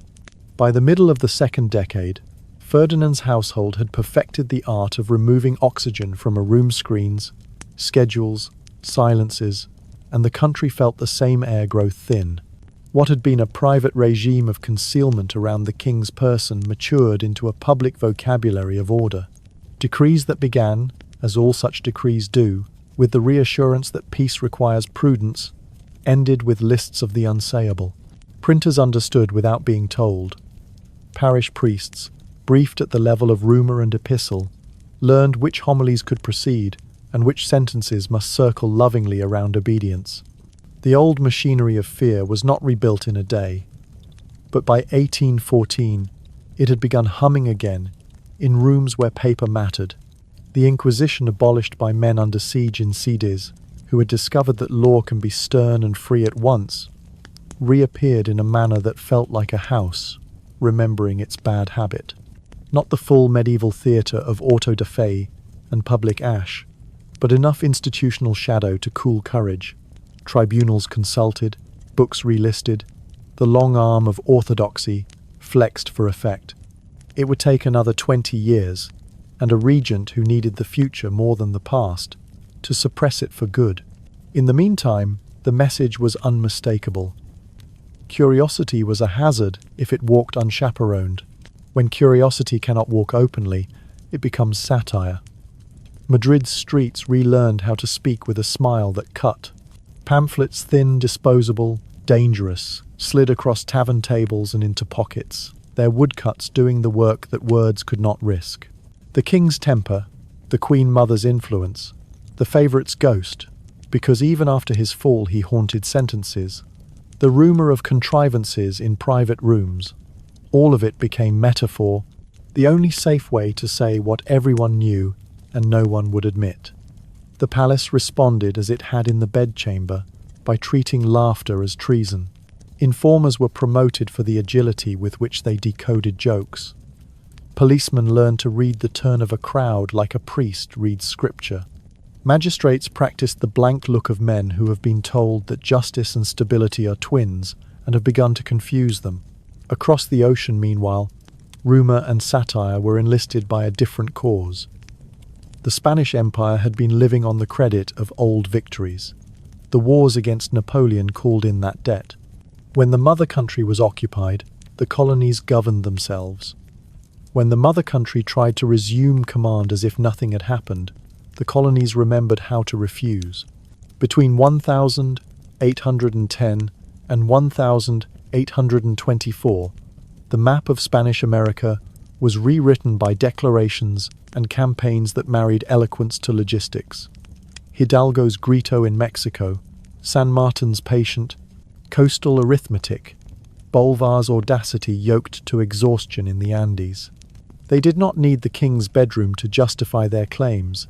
They needed only the language of sovereignty that Cadiz had half-taught and Ferdinand had abruptly untaught. Yet pamphleteers from Mexico City to Bogota discovered that the domestic image of a monarch who policed dissent at home could be turned outward as a moral. If such a man throttled his own citizens' questions, what would he do with subjects an ocean away who had learned to ask them? The figure of the impotent tyrant, not anatomical, but constitutional, circulated because it was useful. A king who insisted that a nation's voice be silent had gifted his adversaries a portrait of injustice they could print without lying. It did not help that Ferdinand's censors produced the usual paradox. By forbidding mention of certain topics, they made those topics the only ones worth mentioning. The very effort to seal off scandal made it a currency. Stories that would have stayed beneath the level of serious politics acquired weight precisely because they were treated as threats to the state. In private salons, some liberal in the old sense, some merely pleased with their own discretion, women and men refined their grievances into wit. The wit hardened into circles. The circles, as in all ages, looked first like conversation and then like parties. In that air, personal defects, real or imagined, could be bound to political claims and paraded as emblems. The king, who had learned since boyhood to hear contempt in each whisper, now found whispers multiplying as if the kingdom had been engineered to produce them. His answer was predictable and wrong. He made more silence, believing silence to be an antidote rather than a symptom. Silence is not an export. Abroad, the spectacle of a restored Bourbon dismantling a wartime constitution played poorly in chancelleries that had learned to live with limited monarchies. London, practical as ever, measured Spanish policy by its effect on trade and sea lanes and found it wanting. Paris, newly Bourbon, but hedged by 1814s, realities played its double game. Polite support for a cousin on a neighbouring throne, quiet relief when the example did not spread. Vienna admired stability in the abstract and treated Spain as a cautionary tale about how not to balance compromise and pride. None of these calculations required scandal. They required only the public facts of repression and retreat. But scandal is the easier language for crowds, and so caricatures replaced dispatches in the imaginations of people who would never read a treaty.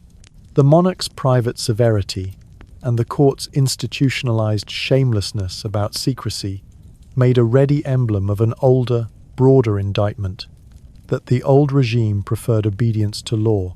At home, the king's ministers spent themselves on prosecutions for slander. A man could be exiled for a pun. A printer could be ruined for the wrong verb. The law strained to reach what only confidence can correct the mouth that will not stop talking. In the short term, the effort worked. Silence rose in districts where the gendarmes knew your godfather's name. Multiply. Indicted editors learned to become shopkeepers. A city's neck muscles adjusted to the downward tilt a guarded life demands. In the long term, the state acquired a permanent tremor. It had to be fed gossip daily to survive. It learned to prefer loyal incompetence to independent talent. It became a household that never slept, because it feared that closing its eyes would invite thieves. The whispers it hunted were its own, circulating through offices and palaces like drafts it could not find and therefore could not seal. The ironies never ceased.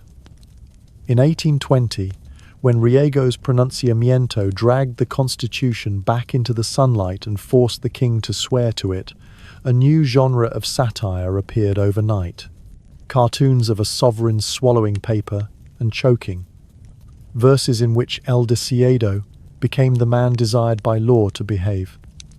Toasts that thanked Providence for reminding kings that oaths spoken aloud have listeners. Ferdinand learned to smile, and to wait the smile for the balcony, the waiting for the cavalry of 1,823 that would arrive in white Bourbon uniforms and do for him what he could not do for himself, reimpose quiet.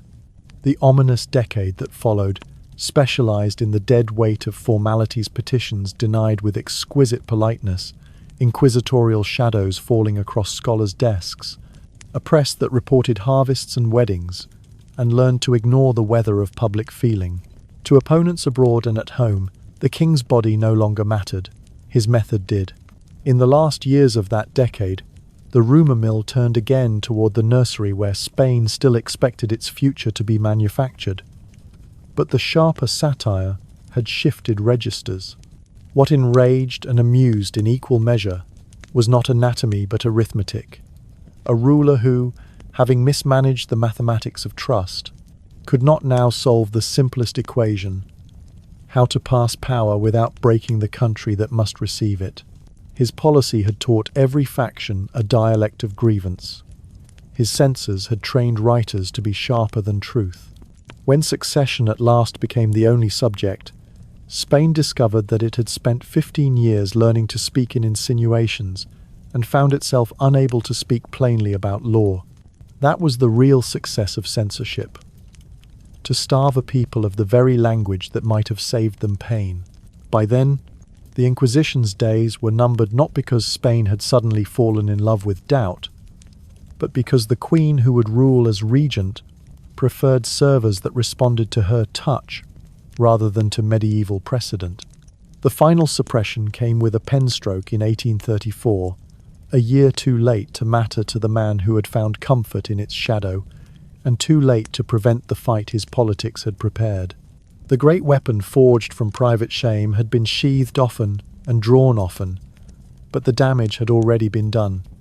Rumour had become a second bureaucracy, and Spain, exhausted, had learned to govern not by law, but by the management of breath. The people would pay in full when the cradle in the royal apartment turned into a flag, around which men who hated one another for different reasons were suddenly able to agree on war. Grief spent itself quickly in a house that prided itself on ceremony.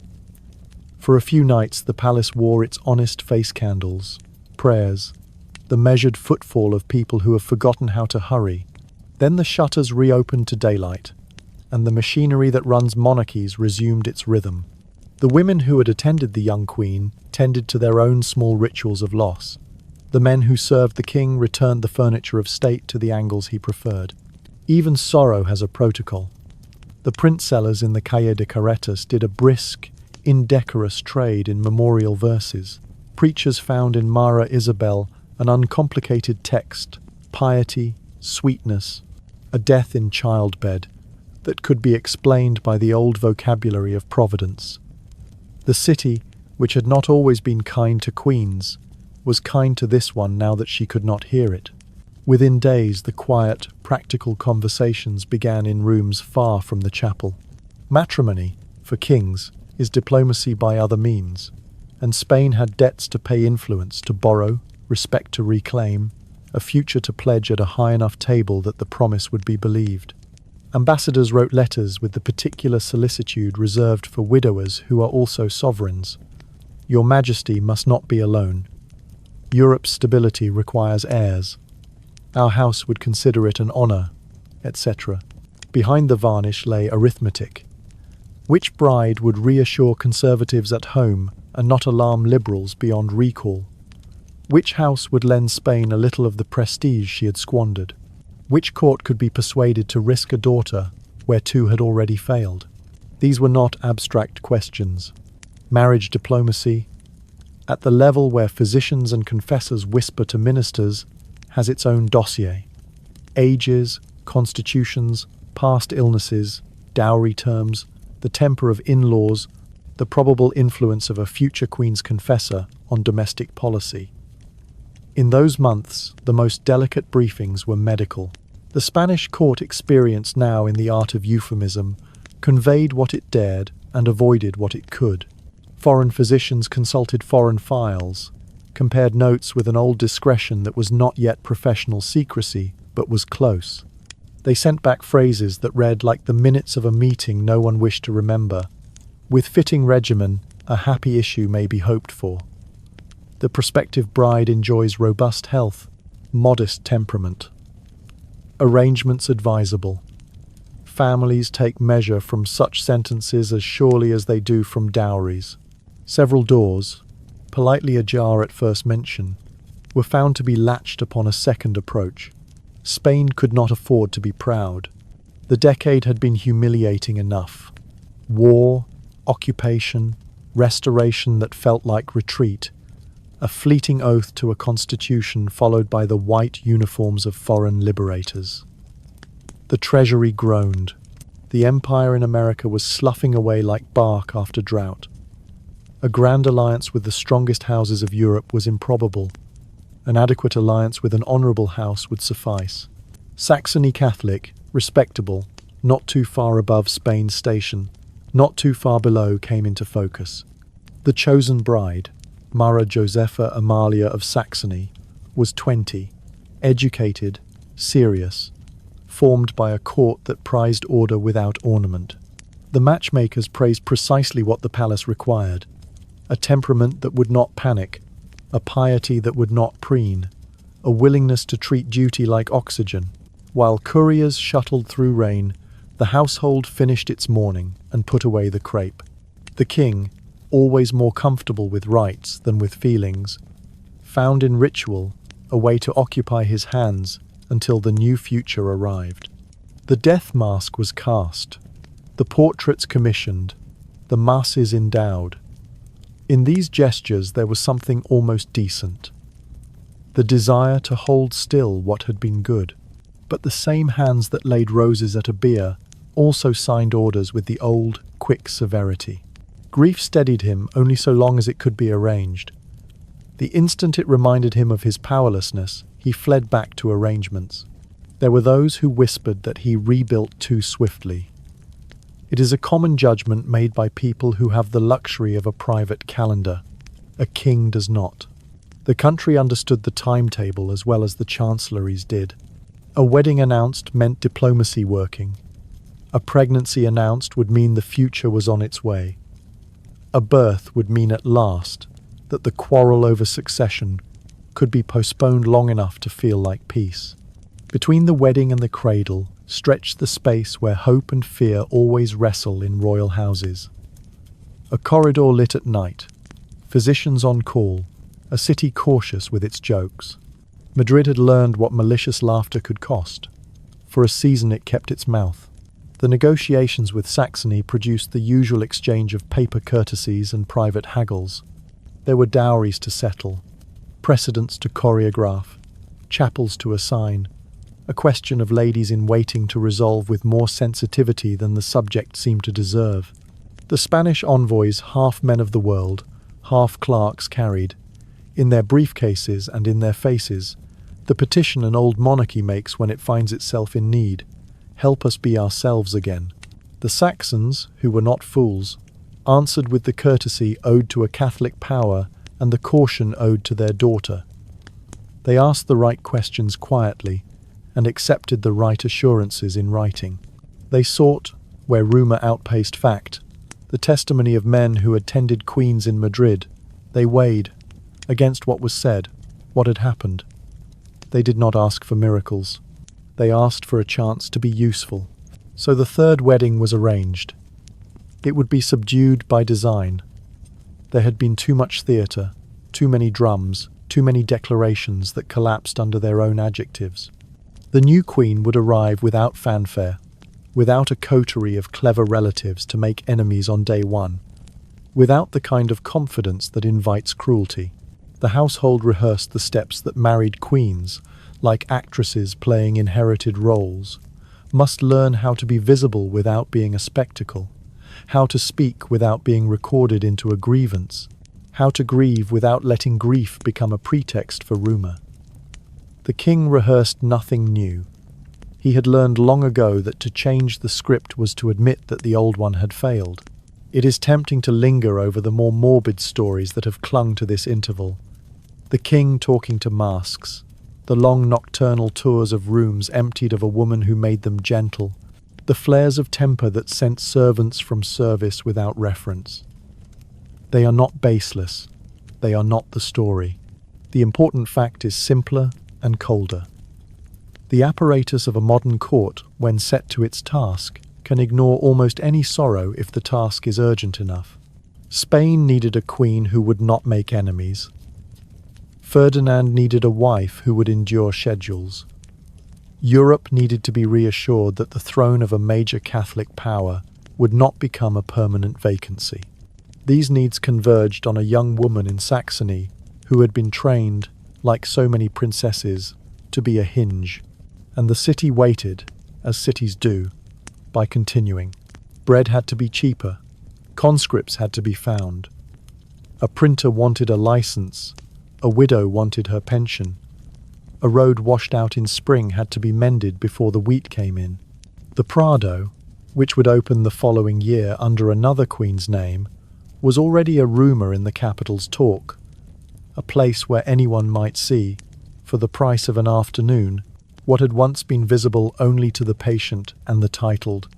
It seemed to some a small consolation, but a real one that even if cradles failed, something else was being born in Madrid that belonged to more than a family. By the time the Saxon bride's carriage crossed the Jarama and the bells were told to ring again, the palace had done its multiplication of linens and chaplains and schedules. The physicians had polished their phrases. The city had tuned itself for another season of hope conducted in whispers. A new name would be written into the arithmetic. The old ledger would remain open. In the layered quiet between funeral and flight, Spain had reminded itself of its oldest habit. To build a future out of a past, it would not examine too closely. The future was on the road. The past, as always, waited in the rooms to receive her. She arrived without parade, which suited her. Mara Josefa Amalia of Saxony came to Spain in 1819 with a trunk full of catechisms and a habit of measuring her steps, the way people do who have been taught that holiness has a tempo. Dresden had formed her in cleanliness and decorum, music kept in its frame, prayers that began and ended on time, an education that treated appetite as a visitor to be greeted politely and shown the door. She was 20, serious, given to order rather than ornament. The diplomats who negotiated her passage praised exactly what Madrid required: a mildness that would not pick quarrels, a piety that would not perform itself in public, a temperament steadfast enough to endure the clockwork of court. The clockwork resumed as if it had merely paused to breathe. The same physicians who had perfected a vocabulary of velvet phrases returned to their stations. The same servants practiced the same routes by which a screen could be moved, and the air cooled without anyone naming the purpose.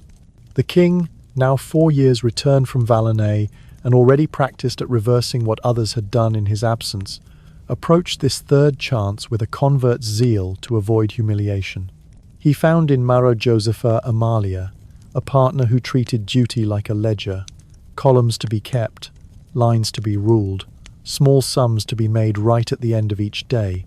The story that Madrid would later whisper about her, because Madrid always requires a story, was that she had to be persuaded that the marriage bed belonged to marriage at all. A confessor's counsel, a physician's tact, a husband's patience intermittently available and intermittently absent. Whether the anecdote is fair or merely a city's way of dressing mystery in cloth it can recognize, the record that matters is plainer. Intimacy, when it occurred under the same auspices that had made tenderness difficult before. Contrivance, schedule, the quiet bustle of attendants, who treated hope as if it were furniture that needed to be in exactly the right place. The Queen learned the choreography quickly and without complaint. She was not frightened in the way the first bride had been. She was not as fragile as the second. She was practical. Practicality in such a theatre is a kind of mercy and a kind of wound. She tried, in the hours the court allowed to be her own, to make the palace a place where usefulness exceeded dread. She visited kitchens and changed a supplier when the bread was poor. She examined accounts with the tidy intelligence of a woman who knows that small justice prevents large resentments. She reconciled two ladies whose feud threatened to turn a drawing room into a camp. Books were arranged where they could be read. Paintings were moved, as she had seen them moved in Saxony, to find their proper light. The gesture did not bring a cradle into being, but it brought an air into rooms that had forgotten they could be pleasant without permission. If there were hopes for pregnancy, and in royal houses, there are always hopes they came and went without settling into a life that could be named. The record contains no birth, no baptism, no official mourning for a child who might have taught Spain, for a moment, to speak with a single mouth.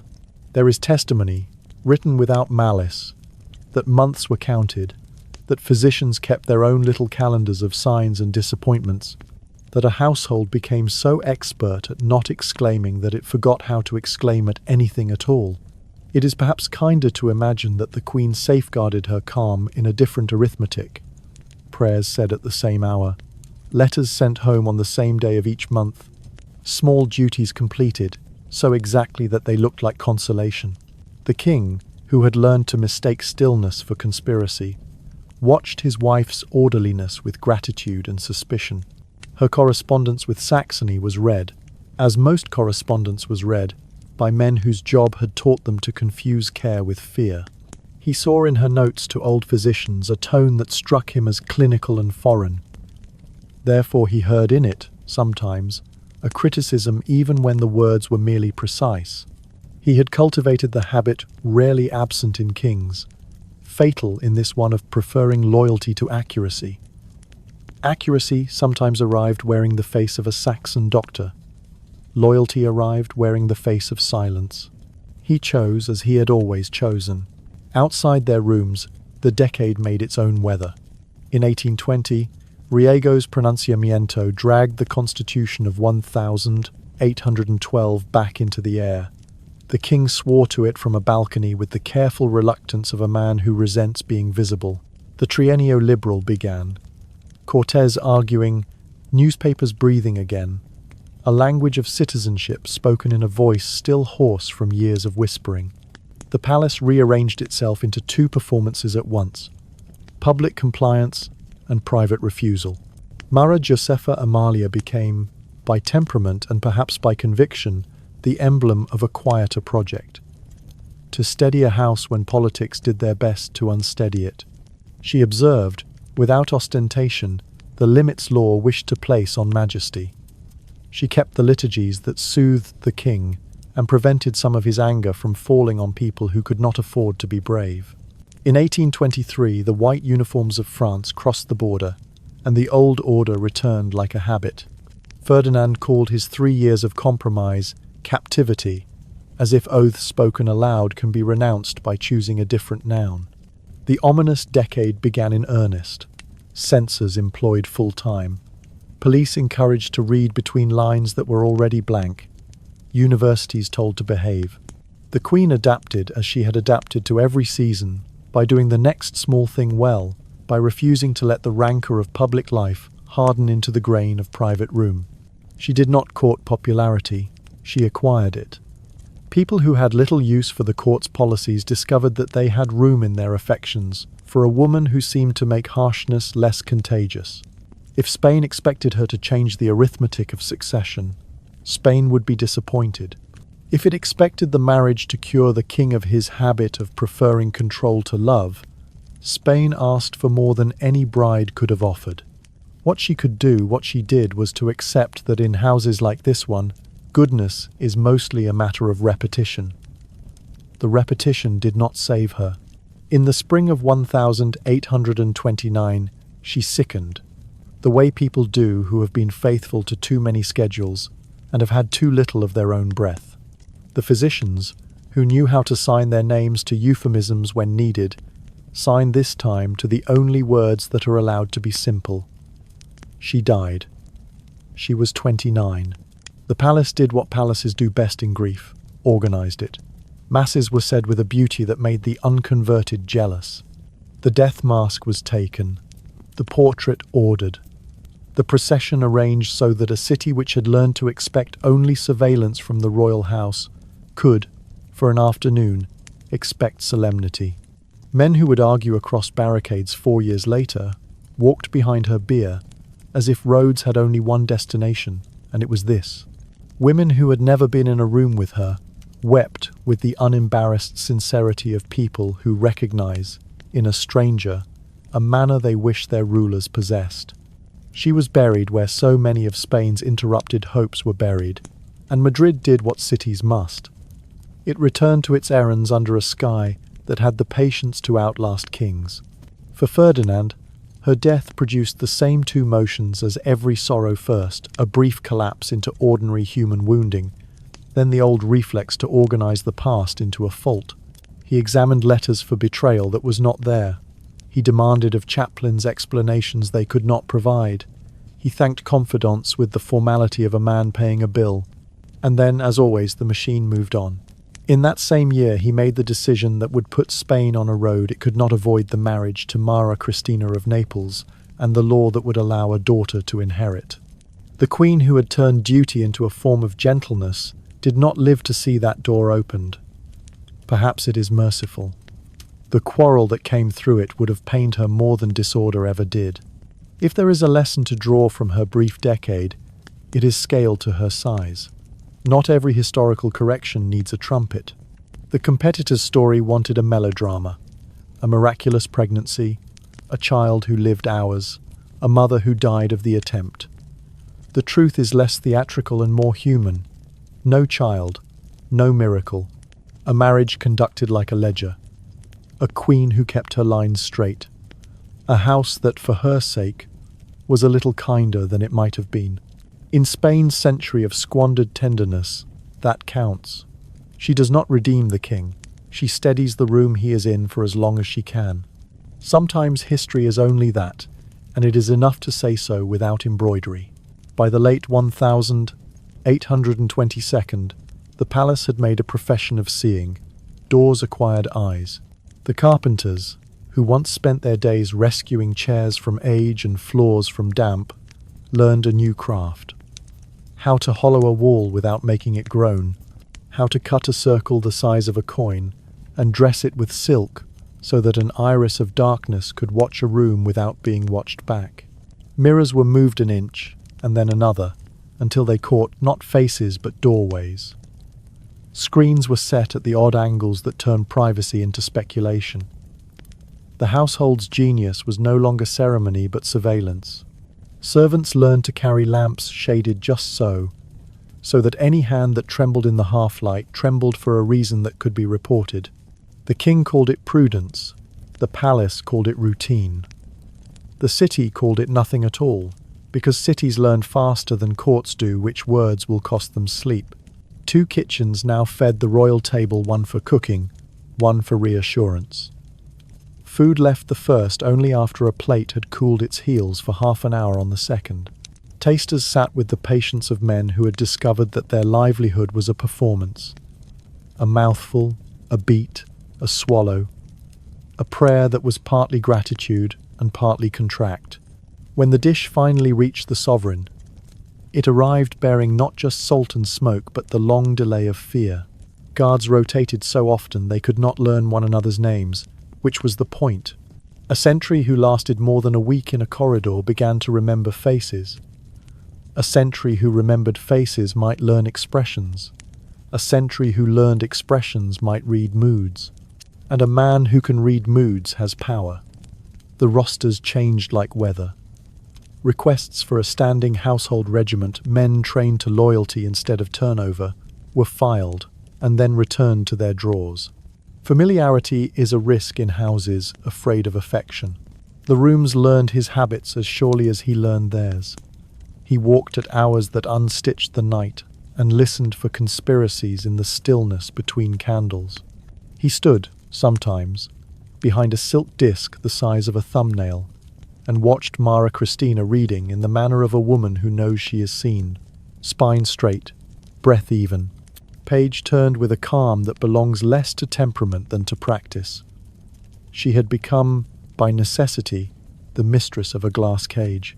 The ladies who served her acquired that same poise, that refusal to startle, that careful economy of gesture, as if the only safe way to inhabit rooms was to move like a hand on a clock. Letters were no longer correspondence.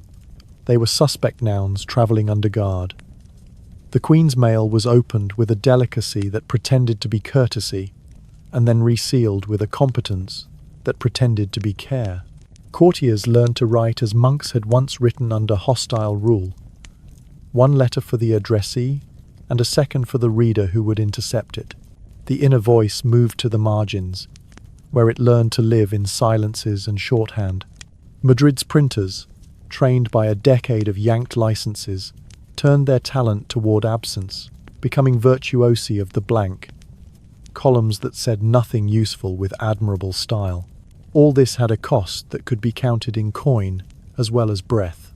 The police, formalized now into offices with names that sounded like curtains, directorates and superintendencies, issued reports that thickened month by month. Every file fed salaries, and every salary needed a tax. Censors must be paid for their patience. Informers must be paid for their discretion. Guards must be fed for their rotations. Carpenters must be paid for the holes no one would admit existed. The budget for public tranquility, once a handful of line items tucked among the dignities of the court and the necessities of the army, grew into a ledger that could be thumped. Ministers, who in other countries were arguing about canals and schools, in Madrid argued about drafts that made it harder to breathe. The same mechanism that patrolled the Queen's rooms came to patrol the kingdom's offices. A minister who proposed a road was first invited to demonstrate his orthodoxy. A judge who quoted the law was required to prove that he had slept well with the king's last decree. The phrase, "loyal but inept," ceased to be an insult and became a job description. Secretaries learned to mislay proposals that hinted at a future. Treasurers learned to discover deficits precisely in the columns that might have widened a bridge or softened a winter. Government became an exercise in not moving furniture that might squeak. Inside the palace, the king perfected his old method of loyalty tests. He would pronounce a contradiction and wait to see who corrected him. He would ask for counsel and then punish the opinion that had the misfortune of being honest. He would dispatch 3 orders in a single morning, and then judge a man by which one he obeyed. Even friendship, that poor plant which sometimes manages to flower in climates like these, was kept in pots and moved about. Those who loved him learned to love him through a filter of caution, to place their affections one step behind their faces, where even his peepholes could not find them. The household staff became scholars of risk. A footman learned which silver to polish loudly and which plate quietly. A seamstress learned that the sound of scissors could betray a mood. A chaplain learned that sermons should be shorter on days when the wind came from the north. The Queen's women learned not to offer sympathy with their eyes. Sympathy could be construed as knowledge, and knowledge was a word that had acquired barbs. They perfected the kind of kindness that is both real and almost invisible. A shawl adjusted, a draught stopped, a lamp moved 2 inches toward the cold hand. Outside, the capital imitated the palace, because imitation is how capitals survive. Taverns learned to speak in parables. Cafes relearned the vocabulary of eyebrows. Professions that thrive on directness, lawyers, surgeons, teachers, developed the habit of calculation before speech. It is possible to make a city polite with fear, but the politeness is full of splinters. Suppressed anger finds other roads. Men who could not argue built clubs. Men who could not publish wrote memory. The police could seize paper. They could not seize a gesture once it had been seen and understood. Madrid became a culture of second meanings. None of this made the state stronger. It made it more watchful, which is not the same thing. Petitions piled up because signatures travelled more slowly through rooms full of listeners. Army reports arrived under a frost of euphemism, and from beneath that frost, the minister's eye could just make out the outlines of a problem: desertions, arrears, worn boots, poor forage that had once been solved by conversation and was now being starved by caution. When money did arrive, it arrived not where need was greatest, but where nerves were. The best paid men in Spain were the men who kept it quiet. The Queen did what she could inside the shape given to her. She learned the alchemy of harmless influence, to suggest a delay rather than a denial, to petition mercy as a favour to herself, to remind the king, when reminders could be borne, that the appearance of magnanimity is sometimes indistinguishable from the thing. It was not reform. It was a rhythm that made the rooms bearable. She could not stop the peepholes from multiplying. She could sometimes persuade him to look through them less. The paradox deepened. The more he looked, the less he saw. He peered into rooms and found performances and mistook them for people. He demanded that the air be still and called the stillness peace. He ordered the furniture to be arranged in the angles he preferred and believed, with the sincerity of a man made lonely by his own design, that the arrangement would outlast him. Meanwhile, the great questions he had avoided crept under the doors. Who would rule when he did not? With what law? At what price to the men who believed their piety promised them a king of their own choosing? In the ledgers of that year, you can read the state becoming a household and the household becoming a fortress.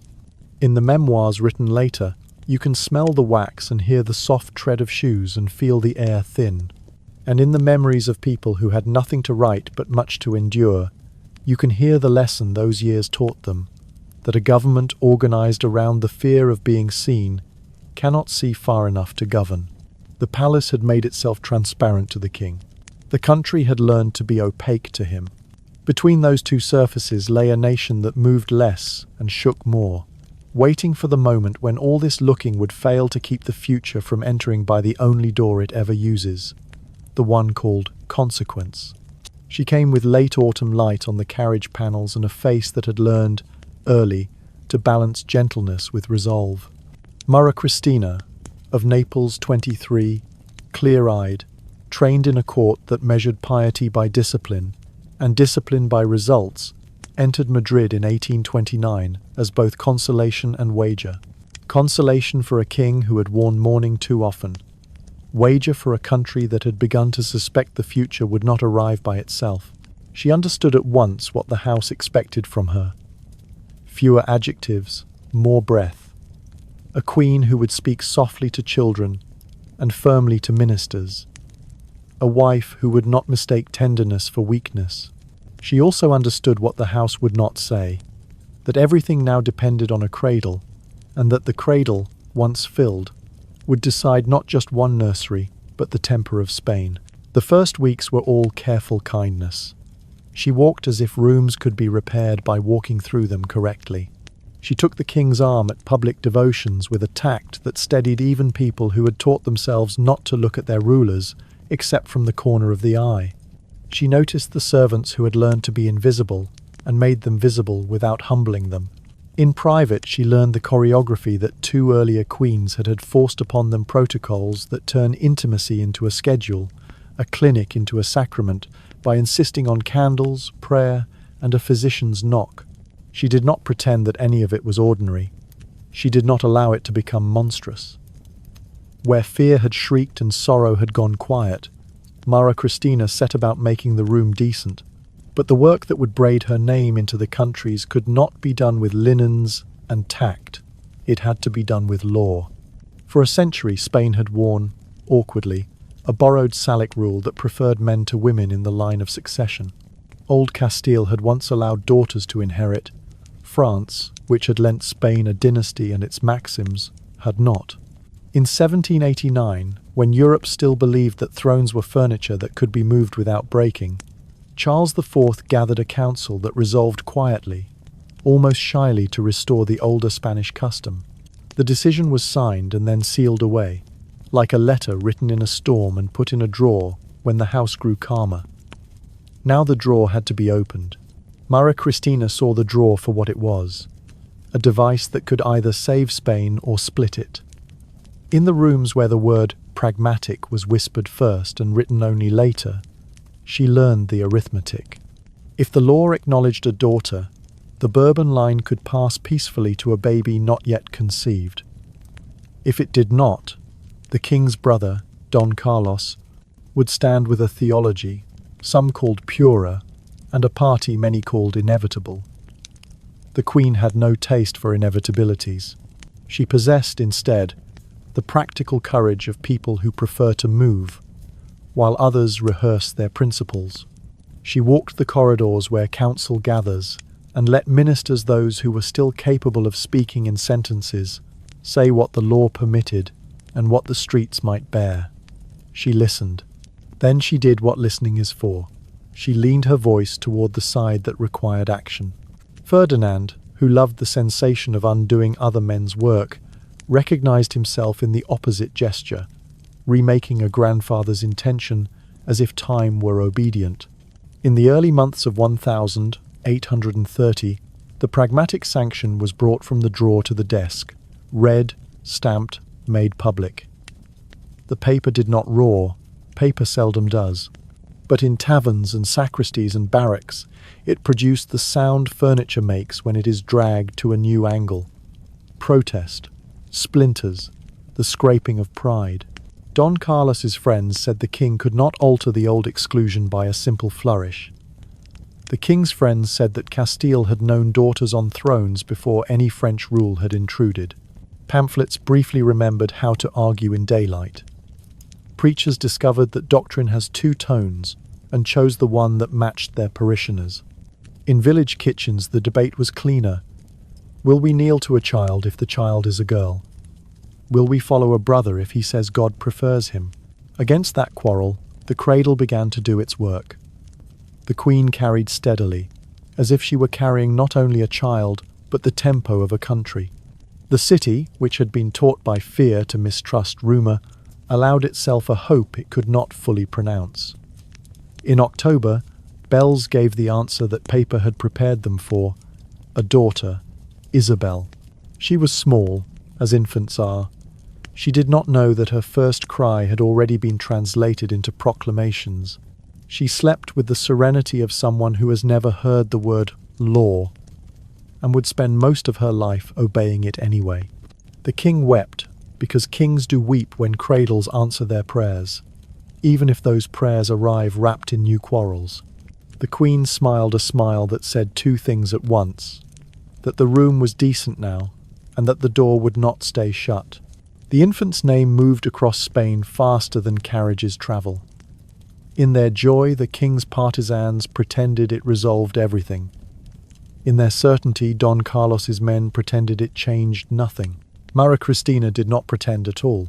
She began, even as she recovered, to inventory the people she would need for the next work.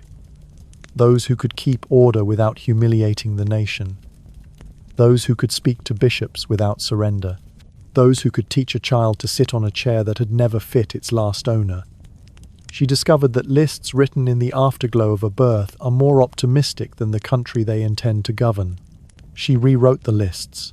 2 years later, a second daughter, Luisa Fernanda, arrived like a reinforcement. The announcement pleased the party of law and irritated the party of precedent, and still the argument hardened. Don Carlos had the advantage of simplicity.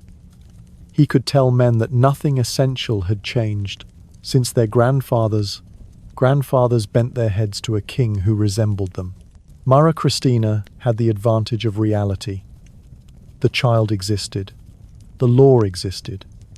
Spain had suffered enough from men who mistook their preferences for providence. She did not waste breath on theological housekeeping. She visited foundling homes. She inspected ledgers. She learned the names of colonels whose regiments would matter if the quarrel ever left pamphlets and entered streets. She practiced the art of smiling at people whose loyalty smelled of weather. Ferdinand, heavy now with the years he had wasted and the suspicions he had polished, oscillated between relief and that old, corrosive fear that someone might be laughing at him. On saints' days he gazed at his daughters as if they were proof that God had, at the last, consented to his life. On other days he whispered about his brother. On all days he relied on Maria Cristina's poise, the way a man relies on furniture that does not tilt when he leans. She let him have his moods. She filed the papers that turned moods into decrees. She learned to rescue what could be rescued, and to ignore the rest. In the cafes, men rehearsed the war to come without quite naming it. In sacristies, priests who loved Don Carlos for his absolutism, and priests who loved Isabel for her legality, passed each other in the courtyards with nods so stiff they creaked.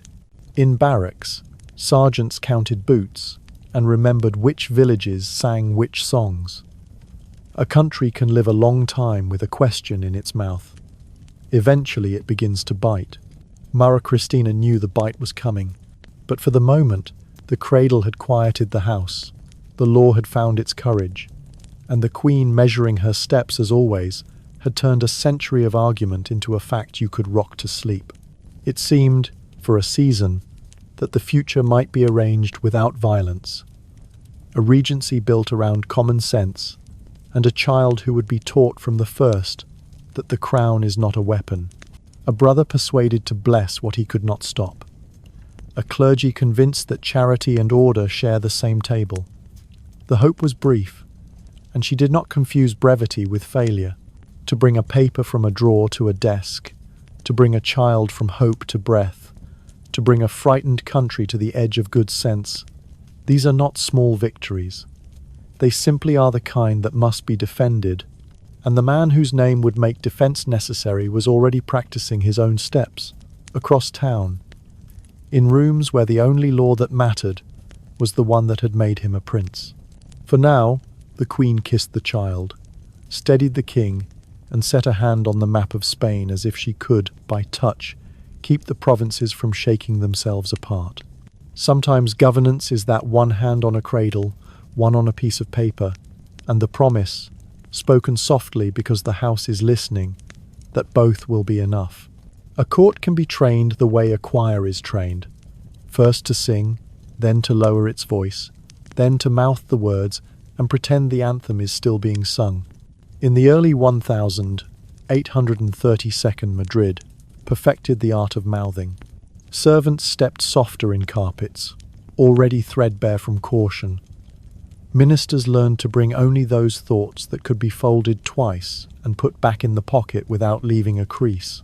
Even friends rehearsed neutrality until it became a second face.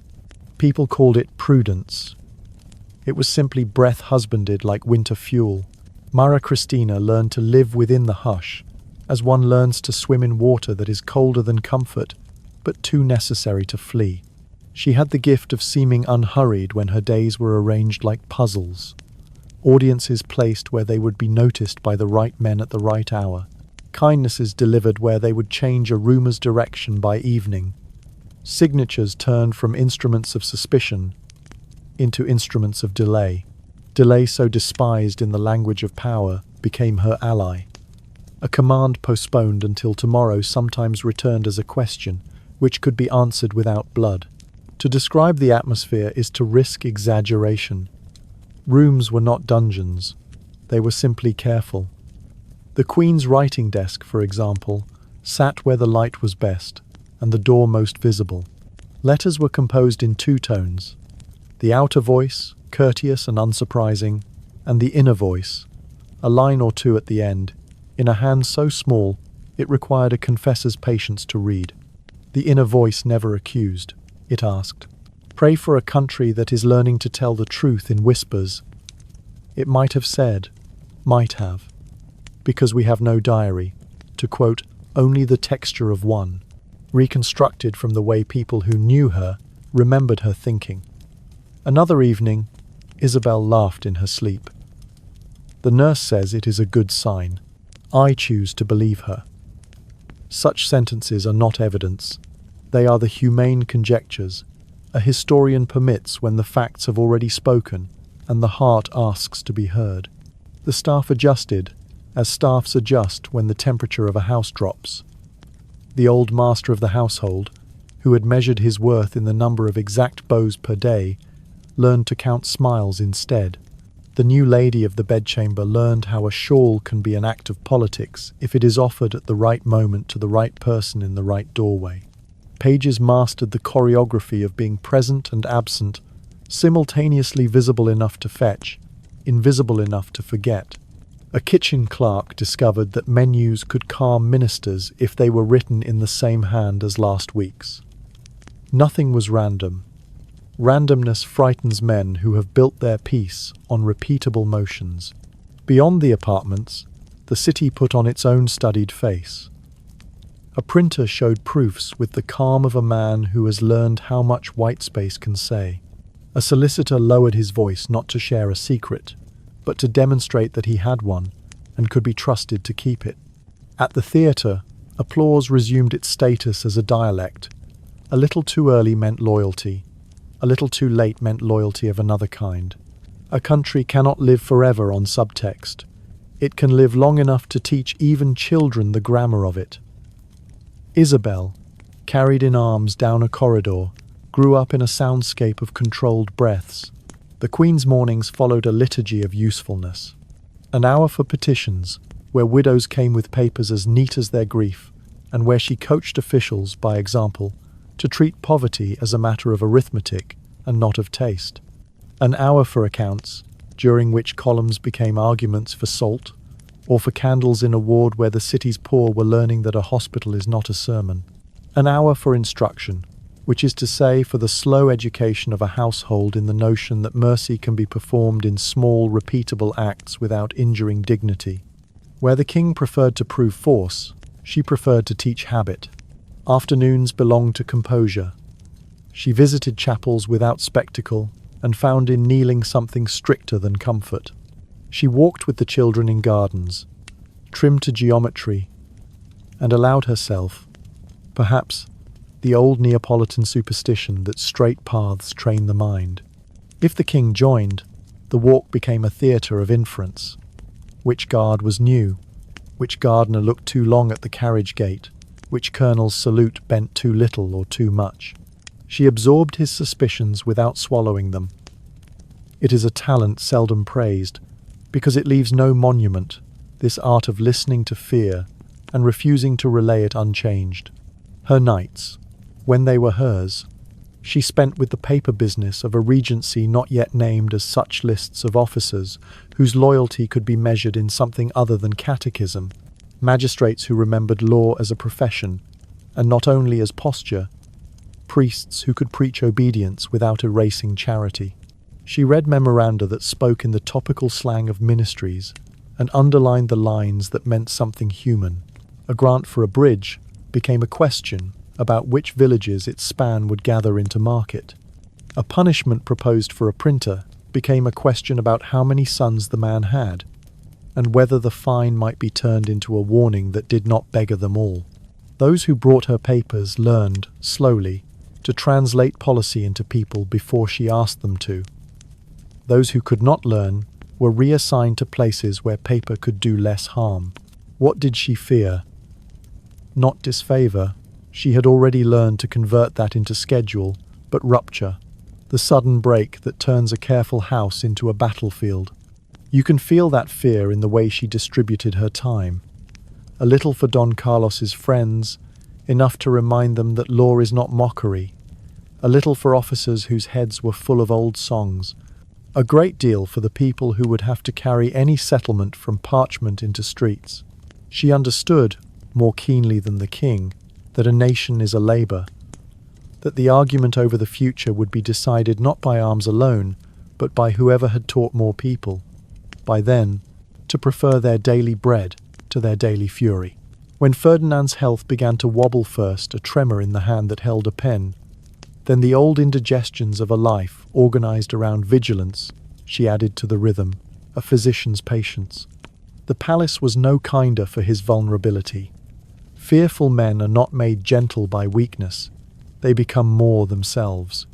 On the edge of sleep he would summon her to talk about assassins who could hide in saints' days, about spies who could disguise a plot as a lullaby. She answered with the ministries, with the cradle, with the map of Spain set upon the table like a promise that geography is stubborn and would hold while he rested. She rubbed the cramped fingers that had signed away so much and brought back so little. She put the lamp a little nearer when it soothed him, and a little farther when light excited him into new alarms. The diary we have imagined those small inner sentences might mark these nights with a notation as dry as an accountant's. Sat with him until the bells. Signed for candles. Or with a tenderness that refuses to describe itself. He slept an hour. Isabel coughed and then stopped. Or, once, with a fatigue so honest, it becomes a prayer. May God teach me to hold a country by the edges until the centre remembers itself. Again, no document survives with these lines. But the people who watched her work toward dawn believed she thought like this, because the actions that followed read as if they had been written from such lines. The court had learned to whisper. She learned, stubbornly, to speak in a voice just loud enough to be heard without awakening the monsters that live in houses organized by fear. It is not glamorous work, this moderation. It leaves no portraits, no victories with names, no oaths shouted from balconies. It leaves instead a residue of decency in places where indecency had become efficient. When men met her eye, they stood up straighter not because they were afraid, but because they had been reminded of what they had wanted to be when they first entered these rooms, useful without cruelty. Soon the question would cease to be whether the house could be kept quiet and become, unavoidably, whether the country could be kept whole. The Queen's days of balancing breath and paper had taught the people closest to power how to live within limits without despairing. Whether that lesson could be taught at musket range to provinces already practicing their own arithmetic was another matter. For now, the whispering court held. It held because a woman who preferred sense to spectacle kept the hours faithfully, because a child dreamed under a canopy that was mostly a net of promises, and because even men raised on certainty had begun to suspect that law might protect their sleep better than devotion alone. The house was not at peace. It was, for the first time in a long time, at rest. Open the palace doors, and the air changes. Inside, wax, careful steps, a grammar of whispers. Outside, mule hooves and market cries, a ledger that never quite balances, the rasp of a saw in a carpenter's yard where the man mutters that wood is dearer this year, and bread dearer still. Spain in the late 1822 was a map of tasks left half-finished. The empire that had paid for so many mistakes had gone Mexico, Colombia, Peru, Rio de la Plata, taking with it the silver that had once made bad arithmetic survivable. What remained was a monarchy trying to fund yesterday's certainties with tomorrow's taxes, and a countryside that had learned from war a stubborn independence it did not intend to surrender to a clerk's pen. Ministers came and went, the way rain does in old cities. Sudden, then thin, then gone, leaving damp patches on the paper where their signatures had been. Each arrival promised the same intervention economy, order, a justice that would not require the cruelty of spectacle, and each departure confessed, without saying it, that the machine was stronger than the men who tried to oil it. A government that spends half its time proving its loyalty cannot spend the other half inventing prosperity. The treasury fed what growled loudest. The guard rotations, the informers' wages, the donut of soldiers that encircled the capital like a nervous halo. Money went where fear was, and fear had an excellent memory. The provinces measured Madrid's talk of tranquility against their crumbed plates. In La Mancha, the windmills ground more rumour than wheat. In Extremadura, a road promised last season vanished into a ditch and reeds. In Galicia, men remitted rents late and found that lateness had become a philosophy. Andalusia perfected banditry into a rural trade, part politics, part profession, part theatre. The postcoach learned to carry an extra purse meant to be surrendered without drama, the price of arriving unbloodied. Merchants developed a second set of accounts that listed not losses but tolls paid to men who had discovered that poverty and courage are a franchise if you hold the right hill. The Crown called it brigandage. Some of it was. Some of it was the cash economy of regions that believed, with reason, that Madrid's only reliable export to them was a summons. Cholera moved like an unwelcome messenger along the same roads reforms were meant to take. In the towns, it taught people how quickly water becomes a weapon. In the villages, it taught them to distrust strangers and those who carried official paper. Priests who knew the beaded litany of visitation by heart found themselves speaking more often at gravesides than at baptismal fonts. A government that could not persuade people to drink from a clean well struggled to persuade them to accept new taxes. Pestilence makes conservatives of even the hungry. Foreign chancelleries watched and scored the music with pencils. London, pragmatic behind its manners, kept an eye on ports and payments, and preferred any Spanish ministry that could promise predictability without too much dogma. Paris, Bourbon now, wore a cousin's face and a creditor's patience. Vienna hummed its old theme stability before experiments, and regretted that Spain's experiments had already been tried and torn up several times over. In the years when the king called constitutions captivity and restorations rescue, European diplomacy rewrote Spain in its ledgers as a country to be managed, not consulted. Loans were discussed as a function of obedience and the likelihood of repayment.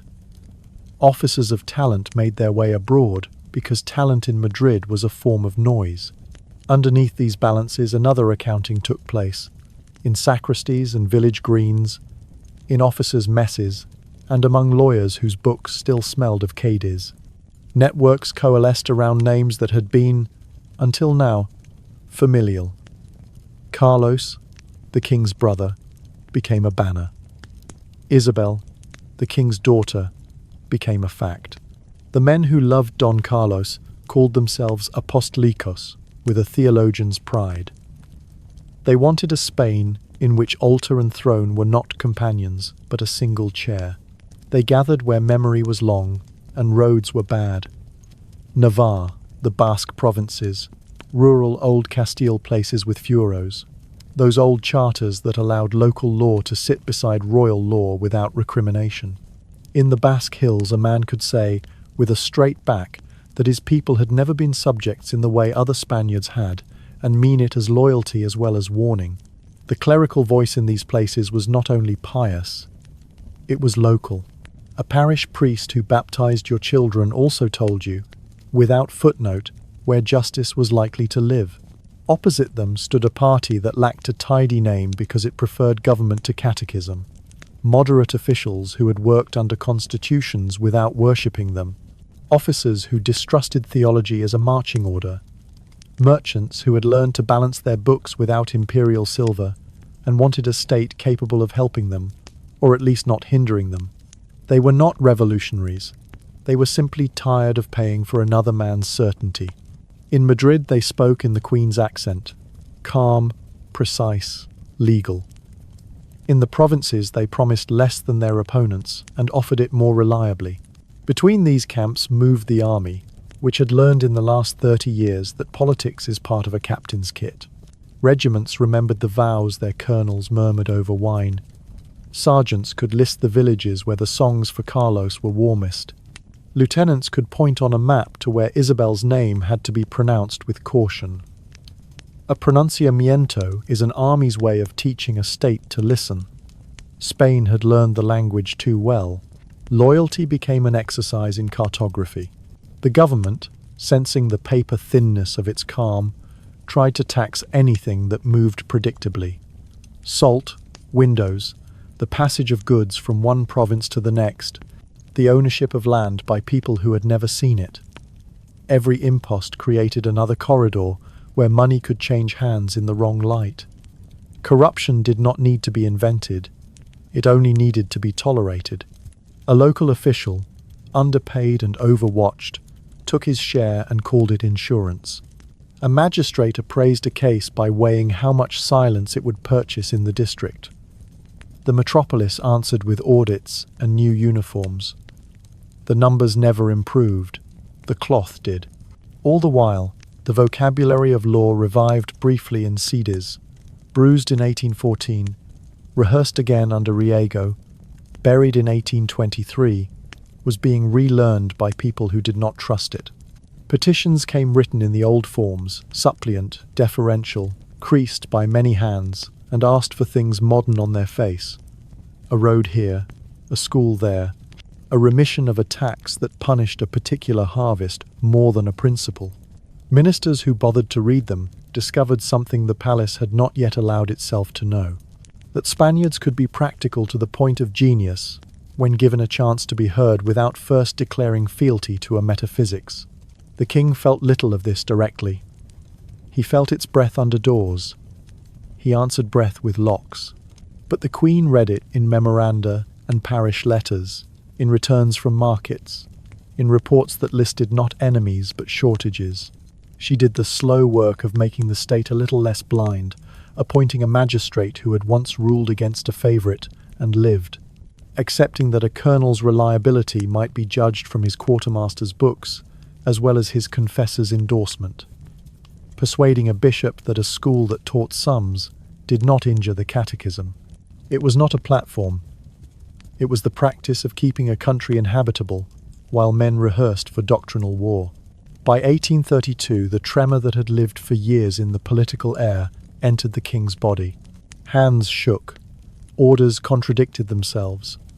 Decrees were signed one day and revoked the next, with the sternness of a man terrified of his own second thoughts. As illness rounds the edges of a face, it sharpened the edges of factions. Don Carlos's friends took the uncertainty for providence. The Queen's allies took it for proof that the only safety was to turn law into scaffolding and climb. The harvests did what harvests do, failed some places, prospered in others, and each outcome fed a different pamphlet. In taverns, men whose fathers had died resisting the French now argued over which Bourbon should collect their sons. The treasury kept paying for listening and called it security. Roads kept falling into ditches and were called mud. Priests kept preaching. Lawyers kept writing as if sentences could turn into bridges. Merchants kept two books, one for their ledgers and one in their heads that listed, without columns, which future would ruin them slower. And in a nursery made of promises and good linens, a child slept through most of it, guarded by soldiers who were also being counted by men with other loyalties. What held the country together in these months was not agreement but habit. Bread to be baked, fields to be sown, saints' days to be honoured, because a calendar is a kind of truce. The truce would not last, but it kept the peace long enough for the last and most dangerous of the king's decisions to be made by people who still believed that ink can hold a line once it is drawn. When the line finally tore, the country would discover how much of its strength had been spent on standing still, and how much remained for the walk that war demands. Illness does not enter a palace like an enemy, it enters like a habit. In the spring of 1832, the king's hand, long steady when signing away other people's lives, began to stutter over his own. Courtiers learned a new unit of measurement. How many letters of his name could be written before the pen tip scratched at the paper like a trapped fly? Doctors arrived with thermometers and Latin, and the posture of men who have practiced certainty in other rooms. They prescribed the usual Europe of remedies, broths, draughts, the air of another altitude, and the court performed its more ancient cure, prayer by the yard. None of it restored the old ferocity. The man who loved to undo was being undone by the body that had served his will too faithfully. Summer thinned him, the rumours fattened. In September, at La Grogne, the convalescent palace whose fountains pretended youth could be manufactured by water kept under pressure. The crisis came hard and theatrical. He failed, in the way sovereigns fail. Not at once, but by degrees, that force everyone else to decide how much of a king they require to keep their own faces in place. The chamber became a cul-de-sac crowded with doctors, confessors, ministers, and the Queen. Faith pulled one way, policy another. The old guard, the men for whom order too meant a theology that did not ask questions, saw their chance. Papers materialized with a speed that bespoke rehearsal. A repeal of the pragmatic sanction that had returned the old Castilian right to daughters, and with it the implication that Don Carlos must be acknowledged, not tomorrow but now. They spoke to the Queen as if necessity were a tone of voice. They spoke to the king with the confidence of men who have done this before in smaller matters, and found that the hand will sign what the mouth cannot quite say. He signed. Perhaps he was half in the next world already. Perhaps he was only tired of being held upright by other people's certainty. The ink spread like a bruise. For a day and a night Spain had, on paper, walked backward into a century it did not possess. Mara Cristina did not. She did the small, violent thing that passes for courage in houses like these. She refused to leave the room. While ministers rehearsed the word inevitable, she practiced the older art of refusing inevitability without appearing to defy it. She kept the physicians near and the doors nearer. She watched for the first sign that the will that had wrecked so much might return long enough to right one more piece of furniture. When the fever broke, and it did, in the stubborn way that reminds us how little prophecy belongs to medicine she placed before him, the law he had repealed. A man who has been truly close to death sometimes craves, for a week or two, the feeling of being just. He read. He signed again. The repeal was repealed. The paper made an official sound. the gentle crack a folio gives when it is folded the other way. La Granja turned back into a convalescent palace. The pipes sang. Bottles were cleared. Confessors adjusted their verbs from present to future conditional. But the country had heard the furniture dragged across the floor and knew that the marks left on the wood would not sand out. Don Carlos's friends had tasted time and found it sweet. The Queen's friends had tasted it and found it nearly spoiled. The King, who had nearly been buried as a man who had done one last wrong, recovered long enough to be himself again. Suspicious, wearied by gratitude, reflexively punitive toward anyone who had seen him weak. He punished what he could reach: the servants who had told the wrong story to the wrong cousin, the clerks whose minutes made him sound mortal, the courtiers who had leaned too visibly toward his brother while he slept. The rest, which could not be punished, he ignored. Ignoring has its own cruelty. Autumn made him smaller. He dressed his bones with velvet and received ambassadors who read news in the way he shifted his weight. The ragged breathing between signatures became the most reliable bulletin in Madrid. Ministers developed the habit of drafting decrees in pairs, one set for a sovereign in a reprieve, another for a sovereign in retreat. The city learned to listen to the bells of the parish closest to the palace. If they rang oddly in the middle of the day, you stopped what you were doing, the way people stop for thunder in a dry year. Meanwhile, the nursery did what nurseries must. It kept to its hours, shielding a child from the arithmetic that would shortly consume her. Isabel learned to clap and to reach for the bright thing and to laugh at the dog who accepted her as a sovereign without the least anxiety about legal principles. The Queen, who knew what was coming and knew that a body can absorb only so much dread before it becomes dread's accomplice, taught herself to count out loud when she dressed the child. 1 sleeve, 2 sleeves, 1 shoe, 2 shoes. Counting is a prayer that does not ask too much. In these months, the court produced, like mushrooms after a wet night, stories to defend its appetite for drama. Some demanded autopsies of character. He had always been like this. He had always been a liar to illness, a false penitent. Some demanded autopsies of the body. Measurements, inventories, the sort of catalogue that converts a human life into evidence for an argument. None of the stories could tell the truth that mattered, because that truth was too plain to satisfy anyone who has learned to live on packeted scandal. He was dying. He had been dying, as kings often do, of the exact disease that had afflicted his reign. Exhaustion used like a weapon until it turned on the hand that wielded it. In September 1833, Madrid remembered how to go quiet. The court did not need to instruct it.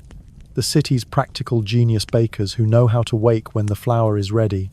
Water carriers who know which alleys deliver faster translated into mourning as if the task were only another delivery.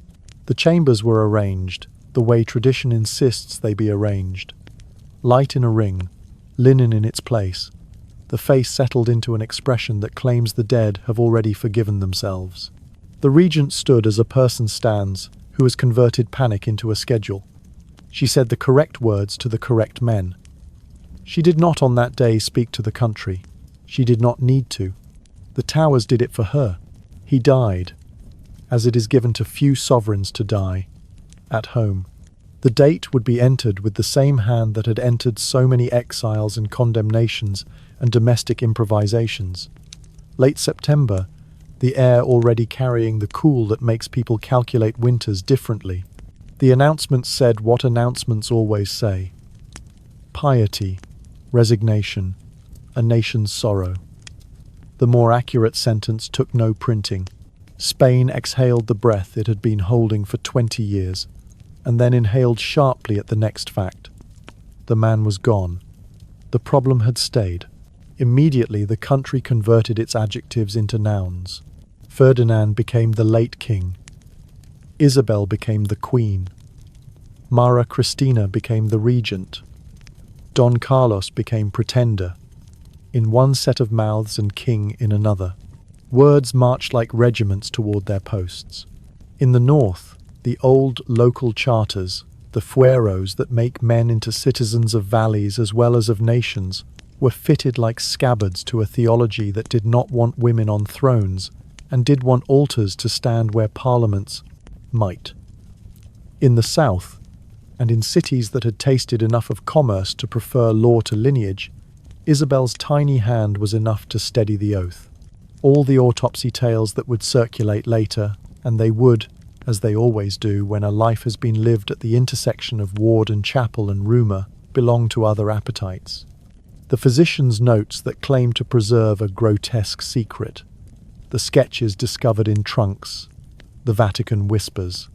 They satisfy readers who prefer cabinets of curiosity to the hard plainness of consequence. The consequence is this: a private misery, defended so jealously that it learned to speak only in the language of control, tutored a nation in suspicion until suspicion became civil war. You do not need a relic to understand that. You need only a map and a list of the dead. Mara Christina did the thing that makes regents necessary and impressive at once. She stood between a cradle and a country and pretended that standing was simple. She received deputations of men who said God and meant artillery. She wrote to generals who said order and meant pay. She answered letters from bishops who said truth and meant jurisdiction. She did not jettison piety. She harnessed it. She did not mock old loyalties. She asked them to report for duty to a child. She knew that the first 72 hours after a sovereign's death decide whether a government will be a government or a rumour. She used each hour as if it were a nail in a bridge. The bier went to El Escorial along the road that has carried too many dignities and not enough apologies. The monks received what history decided to call a king. The market day after, bread still needed to be baked, and tax collectors still needed to be watched, and a colonel still had to learn, somehow, that his village now named its sovereignty with a girl's name. Spain started its next sentence with a conjunction, as countries do when they have not finished with the previous clause. And then the war for a cradle began to gather itself in hills and in streets, and in the places where men wait for harvests, with rifles lying across their knees. It is easy to make of his end a parable. Resist the ease. In the chamber where the candles ringed the bed, the story returned to its plainest vocabulary. Breath, hands, linen. A daughter slept in another room. A woman calculated whom to trust for 3 days. Outside, a country remembered that bells can be rung for beginnings as well as for ends. In such hours, history chooses its next instrument. Spain chose a child, and by choosing her, it chose to be argued over in a new grammar. The dead man's secrets, real and invented, could not follow. What did follow was his method, corrected now by law and courage, or uncorrected by blood. The choice would not be made by physicians. It would be made by men who had learned to mistake certainty for virtue, and other men who had learned to prefer decency to victory. The candles burned down. Madrid slept badly. Dawn came, as it always does, indifferent and indispensable. The words chose their sides before the men did. Viva Isabel II sounded like a lullaby taught to soldiers by mothers. Viva Carlos V cracked like a catechism answered from the throat. In October 1833, within days of the black crape coming down from palace mirrors, Spain divided its breath. In the north, the hills put on their old armour. Navarre, the Basque provinces, the valleys of old Castile and priests, rang bells that meant muster as much as mass. In the east, the rough country of the Maestrazgo, the spine of Aragon, the serrated edges of Catalonia, listened for hooves. The war began not as a line but as a rumour with rifles, and the rumour had a name older than the quarrel. Fueros, those local liberties that remembered themselves more stubbornly than any decree from Madrid. The cry, God, country, king, did not always agree on which king. The first 2 terms were enough to start. They called Isabel's camp Cristinos because the regent's name was the easiest way to tell law from lineage and Isabelinos when they wanted the cradle, not the mother, to be the standard. On their side stood officers who had learned the arithmetic of modern war under British discipline, merchants who had discovered that a state is a road and a court is only an address, lawyers who could still recite CDs in their sleep. They carried paper as well as powder, a royal statute in 1834 to coax the country toward chambers and votes, not yet a constitution, but a draft in the margin. Later, the harder syllables of confiscations and reforms, words like desamortizing that turned monasteries into mortgages and gold leaf into coin. On the other side stood men who had never doubted that a village's soul lived in its parish, that an oath spoken over holy water outranked an oath taken on paper, that a king was God's arrangement of a house, not a contract signed with neighbours. They had leaders whose names, like cartridges, were spoken in low voices before dawn. Toms de Zumalacárregui moved across the Basque Hills with the exactness of a man who had walked them before they were a battlefield. He knew how far a village could be asked to feed a column and remain loyal, which bridge to leave for the enemy, because a destroyed bridge would teach him to ford, when to let rumour do the day's work. His soldiers, light on the ground and heavy in prayer, taught the Cristinos in blue that the North had a grammar of ambush. The textbooks did not. When he died in 1835, the siege outside Bilbao of a wound and of the miserliness of luck the hills closed around his name as around a relic.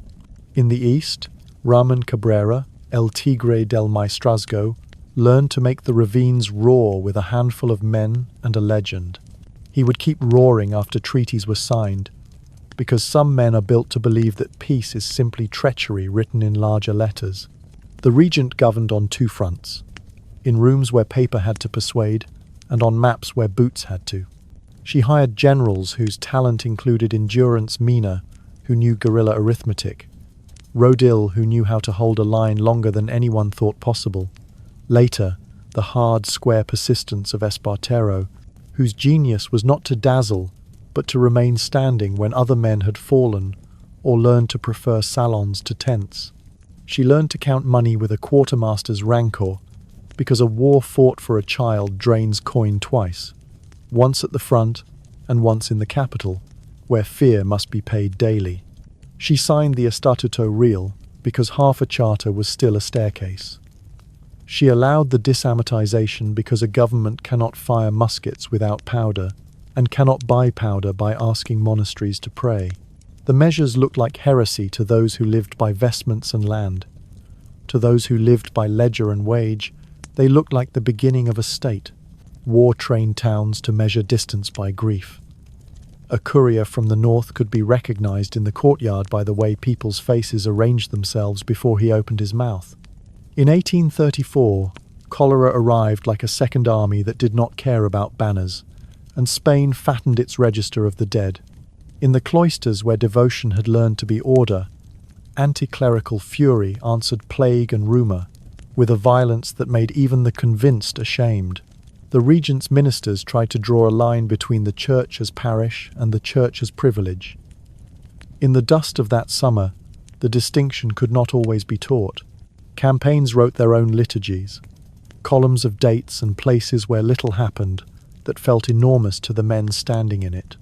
Sudden, feverish months, 1836 among them, when the country seemed to move all at once. In August of that year, while Carlist standards fluttered from hill forts, sergeants at La Granja, tired of being governed by silence, forced the regent's hand. The Constitution of 1812, that hot paper born in siege, was restored by the grammar that had returned to soldiers in the last generation, the pronunciamiento as petition with drums. The palace swallowed the document it had choked on twice before and lived. A new constitution followed in 1837, less fervent than Cedes, more usable by men who had learned to compromise as a profession. In the north, the war learned fatigue. Even mountains tire. Even zeal becomes a budget. Carlist officers who had pledged their sons to a theology found themselves begging their quartermasters for boots. The regent's generals who had pledged the future to law found themselves counting cartridges in the rain. Then came the slow, almost embarrassed word that ends some wars not with victory, but with a handshake. Convention. In 1839, at Vergara, General Espartero and the Carlist commander Maroto embraced. And with that, abrazo, a great many rifles discovered they could be held by the same hands in a different uniform. The pact promised amnesties. It promised that officers who had shouted, "Viva el Rey," at another king could keep their honours under the child queen. It promised, most delicately, that the ancient Basque and Navarrese furos would be respected in spirit if not in every letter. A promise's spirit is a thin garment in winter. But it was cloth. Not everyone accepted the cloth. In the Maestrazgo, Cabrera spat on compromise and kept fighting into 1840, turning ravines into scriptures against Madrid. His men learned the trick that keeps wars alive past their reason. Outrage as supply line, memory as magazine. He would be broken not by argument, but by attrition, and by the country's refusal, finally, to go on measuring bread by rage. When his column thinned to shadows, peace reached the Mediterranean, with the reluctance of a tide on a rough shore. The peace was not a choir. It was a panting. The regent, who had held law in one hand and a cradle in the other for 6 years of dust, discovered that victories breed creditors. Moderates despised her for the concessions she had granted. Progressives despised her for those she had not. Espartero's prestige, minted in the north under cold rain, clinked louder than her signatures. In 1840, when the last Carlist strongholds in the east went quiet, he was the man the streets could carry on their shoulders. She was the woman who had kept the house from collapsing, and would now be asked to leave it for a season. Regents learn going out, as well as coming in. Walk a street in Vitoria or Tolosa or Castellan after the armies have passed, and you can see what all the arguments distilled to. A shutter repaired with a different wood, because the carpenter who knew the original grain died in the second winter. A child who can list more battle names than saints. A widow who has learned to manage accounts with an accuracy the treasury might envy. In the Basque towns the furos lived on, altered and argued over, stubborn as pasture. In Madrid the Cortes lived on, altered and argued over, stubborn as habit. Isabel would learn to read with the help of a country that had taught itself, at cost, to write. A war for a cradle teaches a nation several humiliations at once. That innocence is a poor shield. That law needs boots as much as boots need law. That theology, once unmoored from mercy, invents trenches faster than bridges. It also teaches a kind of adulthood. Spain discovered, painfully, that compromises signed by men in muddy coats can bind a country more securely than decrees composed by courtiers with clean cuffs. When the North accepted an embrace instead of a coronation, it chose to remain complicated rather than pure. Complication is how nations survive. In the palace the child slept. Sometimes the regent watched the door, the maps were folded. In the hills, men took off uniforms and tried to remember the cut of civilian cloth. Priests who had shouted in pulpits learned the pastoral grammar again. Printers put back into type the words that governments always fear and often need. We, the citizens. Somewhere, in a drawer the size of an ordinary hand, the document that had once been hidden was now ordinary law. The war for a cradle had not made Spain wise. It had made her, for the moment, governable. There would be other wars, other papers, other men eager to trade certainty for blood. But this time, at least, the country had chosen a child and a sentence she could grow into. The chamber has learned how to be quiet. Wax rests in shallow bowls. The wick, smoke, makes its frail ropes toward the ceiling and unravels. The linen is smooth over the angles it is meant to hide. The crucifix stands where it stood at the beginning of this story, small but sufficient. You have finished the work that looks like mercy, even when it is only skill. The eyes set, the jaw steadied, the hands arranged to hold a rosary that will outlast any opinion. In the corridor, A page clears his throat and remembers not to knock. It is the hour before the doors open and the public comes to measure its grief against the size of the room. You have known other rooms, other bodies. You have washed men who died for causes they could not pronounce, children who died for want of bread, women who died for having done everything they could. This one is different only in how many people will pretend to recognize the face. The city is already assembling its sentences. Some will say a tyrant lies within. Some will say a victim of his century.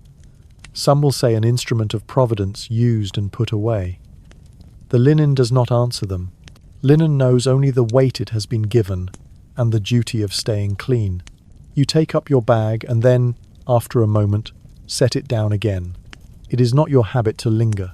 But this history has required lingering. It has been a long lesson in what happens when a small, stubborn humiliation learns to speak through decrees.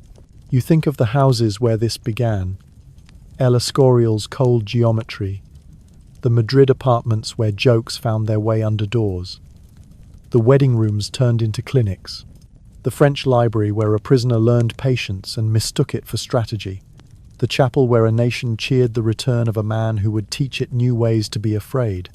The path from these rooms to this one is straight enough that even a tired doctor can trace it with a finger in the air. Rumor is impatient to enter. You can feel it out there in the stairwell, stripping its facts, repainting its face for the crowd. It will come in talking about secrets, about cabinets and sketches and private anatomies. It will present its evidence like trinkets held up to candlelight. You have lived long enough to know why. A parable carries further when it is dressed like scandal. But history is not obligated to flatter rumor's appetite. The only truth a physician is allowed to carry out of a room like this is the plain one. A life ended. The rest belongs to archives and to consciences, and they are both slower than gossip. You remember how many times the man on this bed attempted to pull the country into the shape of his fear. He asked law to be silent and found that law, when it is made of paper and men's habits, will not become silence without fraying into cruelty. He asked faith to be force, and found that faith useful to the good, dangerous to the resentful, cannot be steered forever by resentment. He asked family to be a machine, and found that machines stutter when asked to manufacture miracles. He learned none of the lessons his body tried to teach him. That limits, accepted, can be a kind of freedom. That shame confessed is less fatal than shame weaponized. That a king is not made invulnerable by making others afraid. You also remember those who steadied rooms he could not. A Portuguese queen who improved the air with kindness and died before she could be thanked. A Saxon queen who kept accounts of decency and died as neatly as she had lived. A Neapolitan queen who put one hand on a cradle and the other on a statute and discovered that both weigh the same. You have stood near them too, in rooms like this one, or where rooms were saved from becoming this one by a timely word. They did not redeem him. No one can redeem another person's will. They made the house livable. That is not nothing. Outside these walls, Spain has started to speak in the future tense again. The words are stiff in the mouth. They always are after years of whispering. Men who would rather cower beneath certainty are testing their courage on law. Men who would rather feed on law like a sugar are learning that law is bread plain, daily, requiring work. Priests are remembering, in parishes where rifles have been stacked in sacristies, the grammar of consolation. Soldiers are discovering that boots can carry them to markets as well as to ambushes. Printers are setting type that tells the truth slowly enough that people can hear it. A child has been given a crown she did not ask for, and a country she will have to learn to like as well as rule. The work will be long, and it will sometimes be done by people who are not brave enough to boast of it. You adjust a candle. The small pool of light climbs the linen and becomes an argument for gentleness. It is fashionable, among men who have lost patience with fashion, to say that gentleness has no place in politics. They are wrong. Gentleness is not the absence of force. It is the discipline that keeps force from becoming a habit. If this reign taught anything useful, it taught it by inversion. That secrecy is a poison in large doses. That surveillance devours the sight it promises. That piety without mercy breeds a church with more keys than doors. The country will try now to do the opposite, to speak aloud, to look directly, to prefer mercy where it can and law where it must. The master of the household taps his knuckles, twice, on the jam, the signal that the dignitaries are assembling. The ritual will proceed the way rituals do, sibyl and silver, prayers and titles, a measured walk through rooms that have seen all this before. People will weep in the performative way that spares them the cost of weeping later, in private. Some will mean it. You will stand to one side, invisible by design, and watch the faces that believe they are being watched. The task is not to judge them. The task is to notice what will be required tomorrow when the doors close again. More candles, more cool air, a discipline of truth, as careful as the discipline of linen.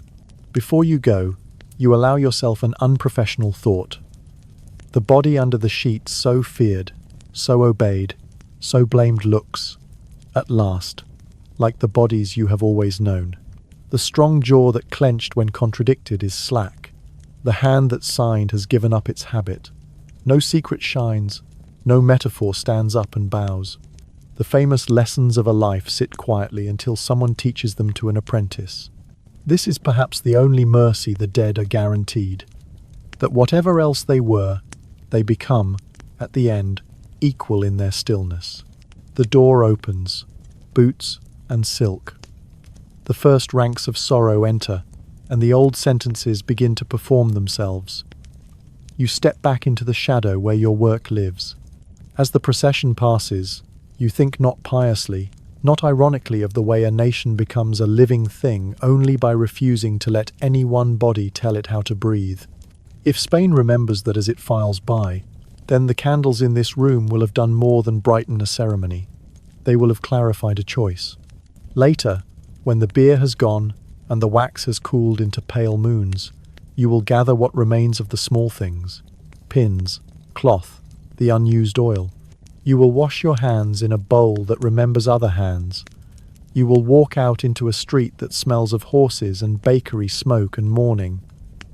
Bells will be trying to turn news into music.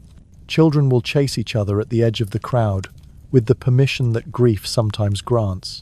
You will let the sound of them reset your ears to the register where the future speaks, not in proclamations, but in names said gently and repeated until they learn their meaning. You pick up your bag, you nod to the chaplain. You leave the room as all true servants leave rooms, taking nothing, noticing everything. Behind you, a lifetime's worth of rumor waits for its chance to be believed. Ahead of you, a day's worth of work waits to be done for people whose names will never be written down. The history you have just stepped out of will go on arguing with itself. The country you are walking into will go on, obstinately, living.